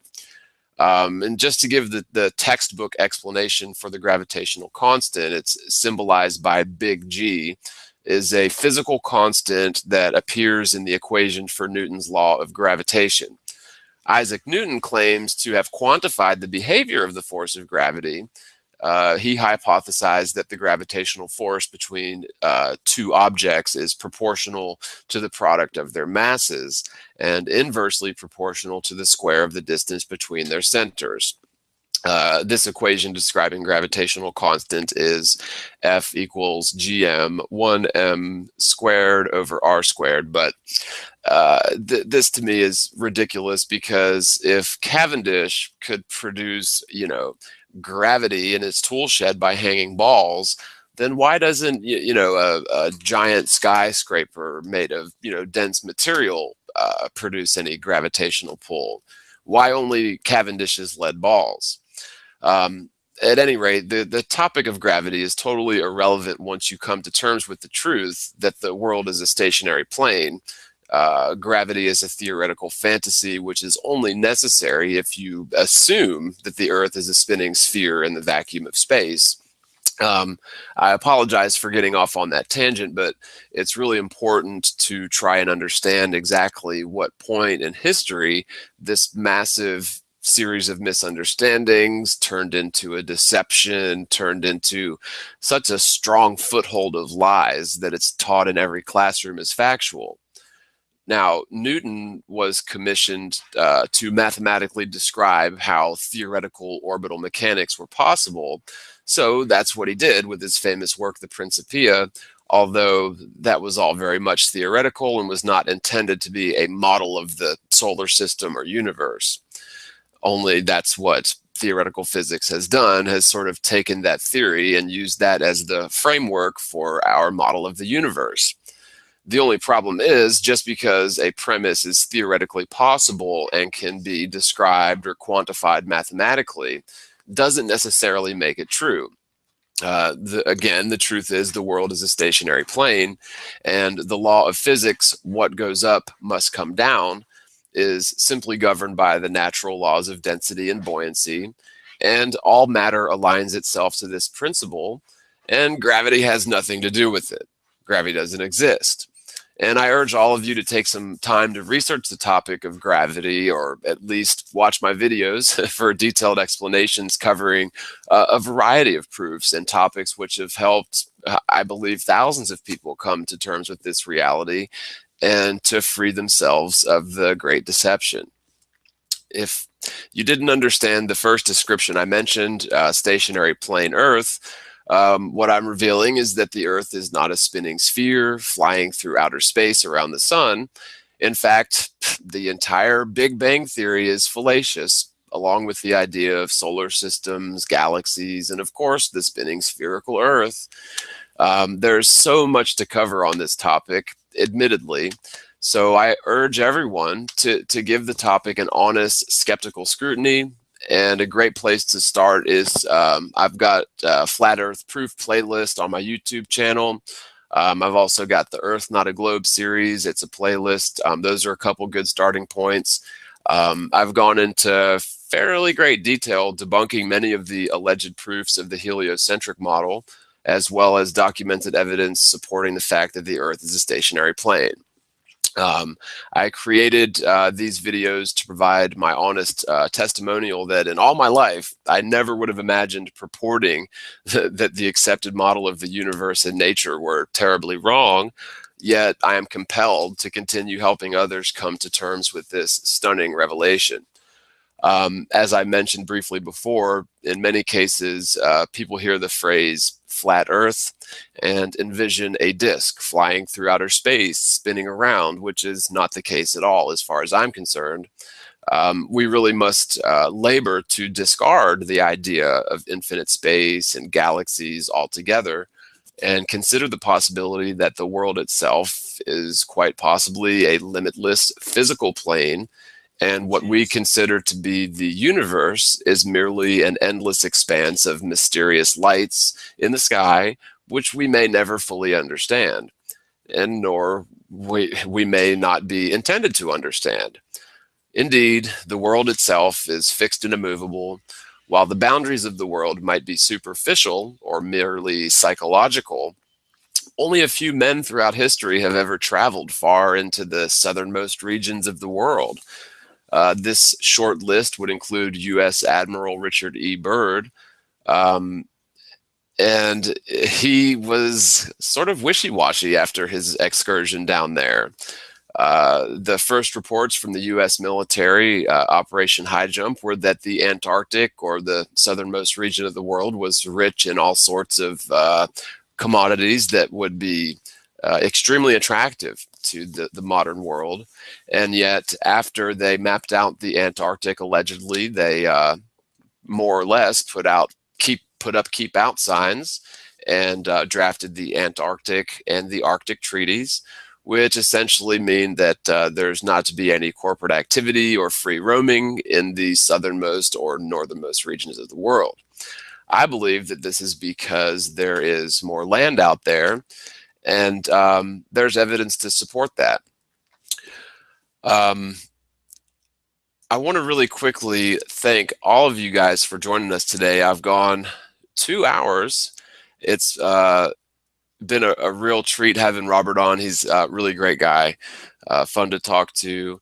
And I want to thank all of you guys for joining us. Keep in mind, this show and my channel is viewer supported. So you can support this channel through fan funding on my YouTube page or through PayPal to johnelance@gmail.com. That's JONELANCE@gmail.com. And just wrapping it up, one of the things that Robert and I were talking about prior to the show was that his family's having a hard time, coming to terms with this. They don't want to hear it. And my suggestion, to him and to anyone that's struggling with this is, if you explain this to someone and they don't get it, they make fun of you. If it's a matter of contention, I wouldn't make that big of a deal of it. It's not up to us to necessarily convince people of this. We can introduce them to the topic, and it's really up to the individual whether or not they want to pursue it. So that's my best advice. If you want to bring it up to someone that you care about, they may take to it, and there's lots of resources online that you can point them to help them sort of understand where we're coming from. But don't take it to lengths to where you're going to sever family ties or anything like that. I mean, it is important, but we can only lead a horse to water. You can't make him drink, and I think that's a good proverb, and it's used in many ways. So, at any rate, I wanted to hang up my phone.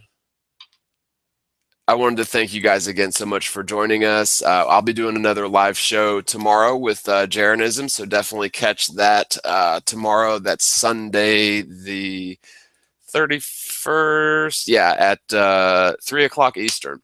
So I think that will either be on Jeranism or Glowbusters, so I'll post a link up on Facebook for that.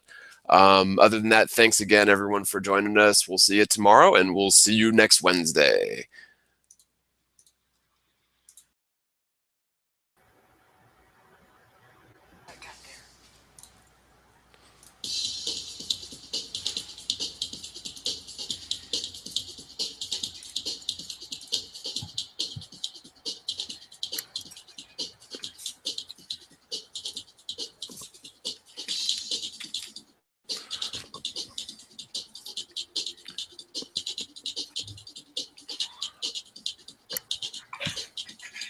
John.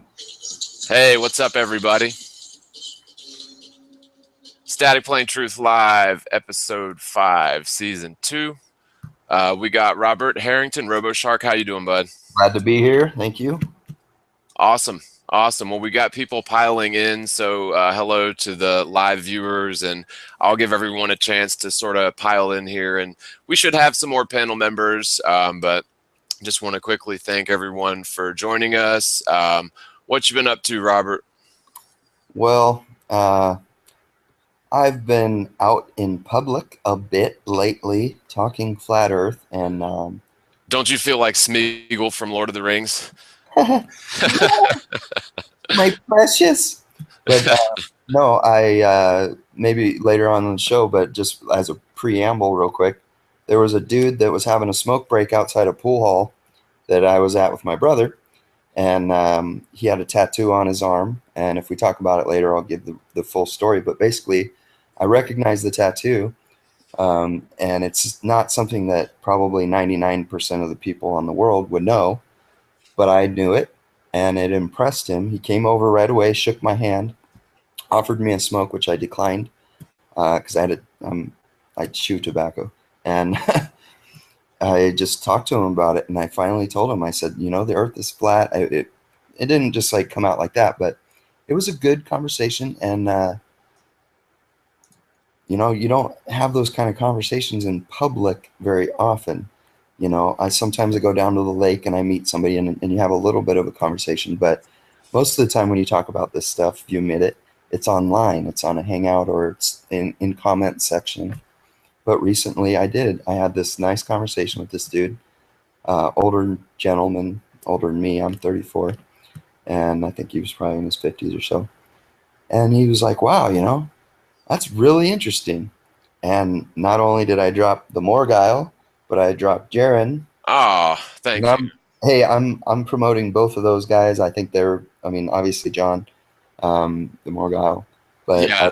I also thought to drop Jaren and Globebusters because I think they put out a lot of really good content. Oh, obviously. Yeah, definitely. Time I went out to see on sort of a private I'm getting feedback, which is a big thing.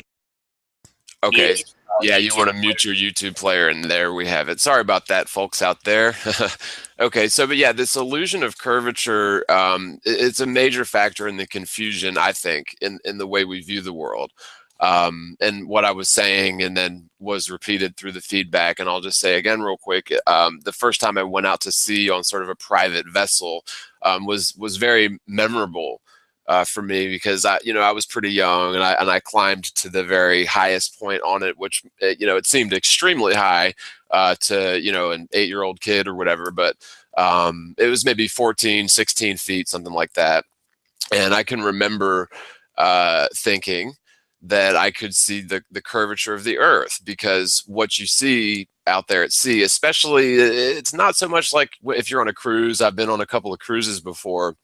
But you don't get that full 360-degree view all the way around you. Now, considering real quick the amount of programming that goes into convincing people that the Earth is a sphere, pardon me one second, frog in my throat, sorry. But the amount of programming that goes into convincing people that the Earth is a sphere makes it pretty easy for us to start inventing, supporting factors for this lie or for this presupposition. It's sort of like a magician's trick or sleight of hand, or even like something a hypnotist could achieve. This perpetuation of the spherical Earth in our mind was only made possible because people under the age of 5 were conditioned into believing this and into seeing what they're told to see as opposed to what we actually see, or into seeing what is presented to us as possible, or not seeing what is presented to us as impossible, if that makes any sense. In other words, we see what we believe is within the realm of possibility. And our subconscious mind does play a huge factor in filtering out what we may just assume to be bad data. But I feel it's a natural step for a person to take to imagine this curvature. I did it myself. Is that showing? What's that? Is the screen share showing? Oh, that's a good question. I have it helps what you're saying. Yeah, what you'll want to do, I think, is I think it should be showing. if we can check the live. See, I'm not sure. I can't get over to the live feed. I have it up right here, and it shows just a picture of my face. Science classes, and a lot of times there weren't answers, and I think it's because, well, I know now that it's because the model that everyone goes by and that we've all, been taught to believe is true and factual and verified, is a preposterous lie or a preposterous series of misunderstandings capped off by an immense amount of lies in the last 100 years or so. And that really is sort of a nice little segue into sort of a monologue that I prepared for today as we, gain more live viewers and panel members that should be popping in at some point. I know it's sort of odd hours for a lot of the panel members, it's a Saturday. I'm excited to hear what you have to say, and I'm going to go ahead and mute my microphone and listen. Okay. Hope we get some more panel members, but if not, I'm sure we'll have a good show, and I will try to provide as much entertainment or knowledge that I have. Oh yeah, we got plenty. We got plenty to talk about. That's for sure. We're gonna have a great show, and I appreciate you being here. So we'll definitely we'll definitely have time to cover a variety of topics, and maybe I can try to look at the chat a little bit. It's just really hard for me to try to manage the chat while I'm going back and forth too. So I'm helping, but I'm gonna go ahead and mute the microphone now, John, and let's hear what you got to say, bro. Yeah, and I would say before I get started, if there's anyone out there that has any questions that you'd like for me to answer, put it in the chat. And Robert, if you could just try to monitor that a little bit, I'd really appreciate it. I see to my right it says to list available commands enter, and I don't see any chat going on.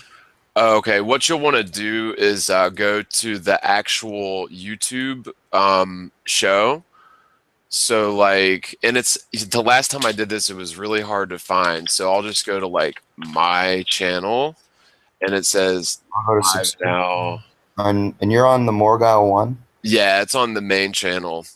Okay. And I'm really not sure how to find it. I tried to find the live show before, and it would not take me to it. So anyways, if you can find it, that would be terrific. And so one of the things that I wanted to talk about is the illusion of curvature, which is a big thing for people that are, sort of looking at this for the first time. I remember when I was younger, the first time I went out to sea on sort of a private. I'm getting feedback. Curvature, which is a big thing. Yeah, you want to mute your YouTube player. I remember when I was younger, the first, and people that are just first starting out, I mean, because they talk about it in a way that you wouldn't mind sending somebody new to their site. Some other sites, I won't put any names on it, but you have to be already in the truth and in the flat earth movement maybe to even understand what the hell they're talking about, because they're using words, they're using acronyms that, a new person, what the fuck are they talking about? Well, and it really is such a difficult topic to just strike up with a random person. It's not like the baseball scores from yesterday or whatever. This is something that if you do try to bring it up in a conversation with somebody who's never been introduced to the topic, you know how they're going to react. That they're going to immediately assume all sorts of things, because flat earth is a phrase that I think that does the entire thing injustice, not just because of the negative connotations, but it also, to me at least, it doesn't fully describe or fully encompass what's actually going on. I always say stationary plane. Well, there's that, but I mean, it's almost as if you have to say the non-Big Bang, non-galactic, non-solar, or non-heliocentric theory. Because I don't even want to acknowledge that bullshit. I'm just going to say what I think is true, and if they start coming at me like, "Oh, what about the sun goes around?" And right. Well, I guess what I'm saying is though is like, for example, flat Earth or stationary plane, and that's how I do sort of put it, is stationary plane. It seems a little better, and it doesn't have those negative connotations, but you still have to deal with the idea of infinite space and gravity and spinning and orbital mechanics, and there's just all of these sort of subconscious pre-programmed ideas that we have that we think are true.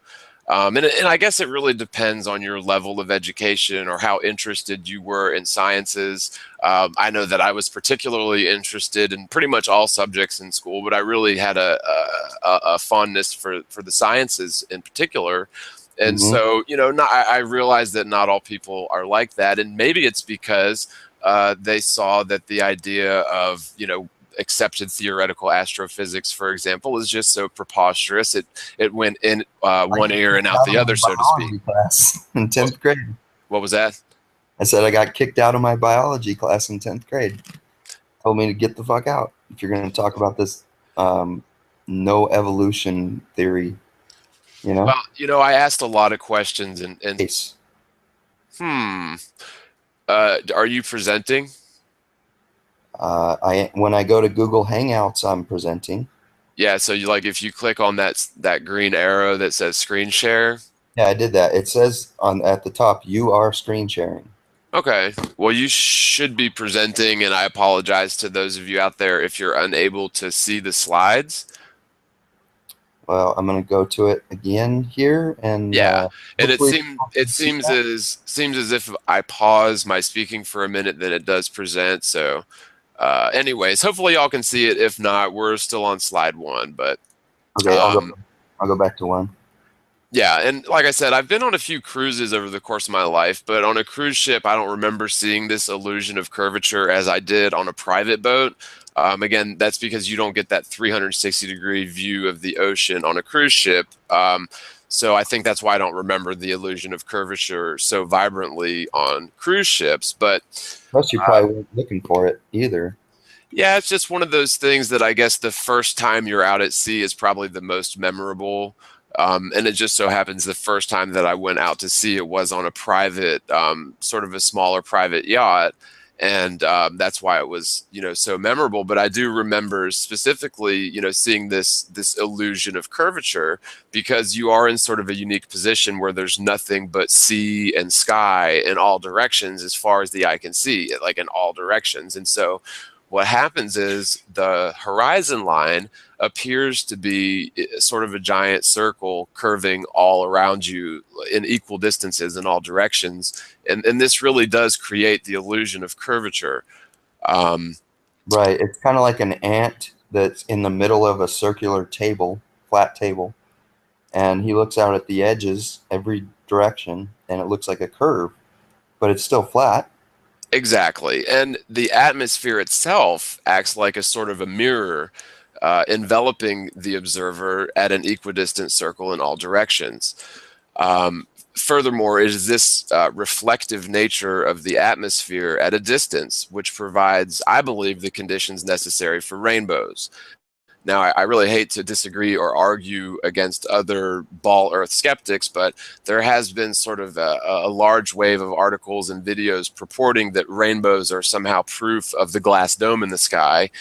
And to me, this is preposterous, as the atmosphere itself provides a subjective reflective dome, and say that 10 times fast, subjective reflective dome around any observer.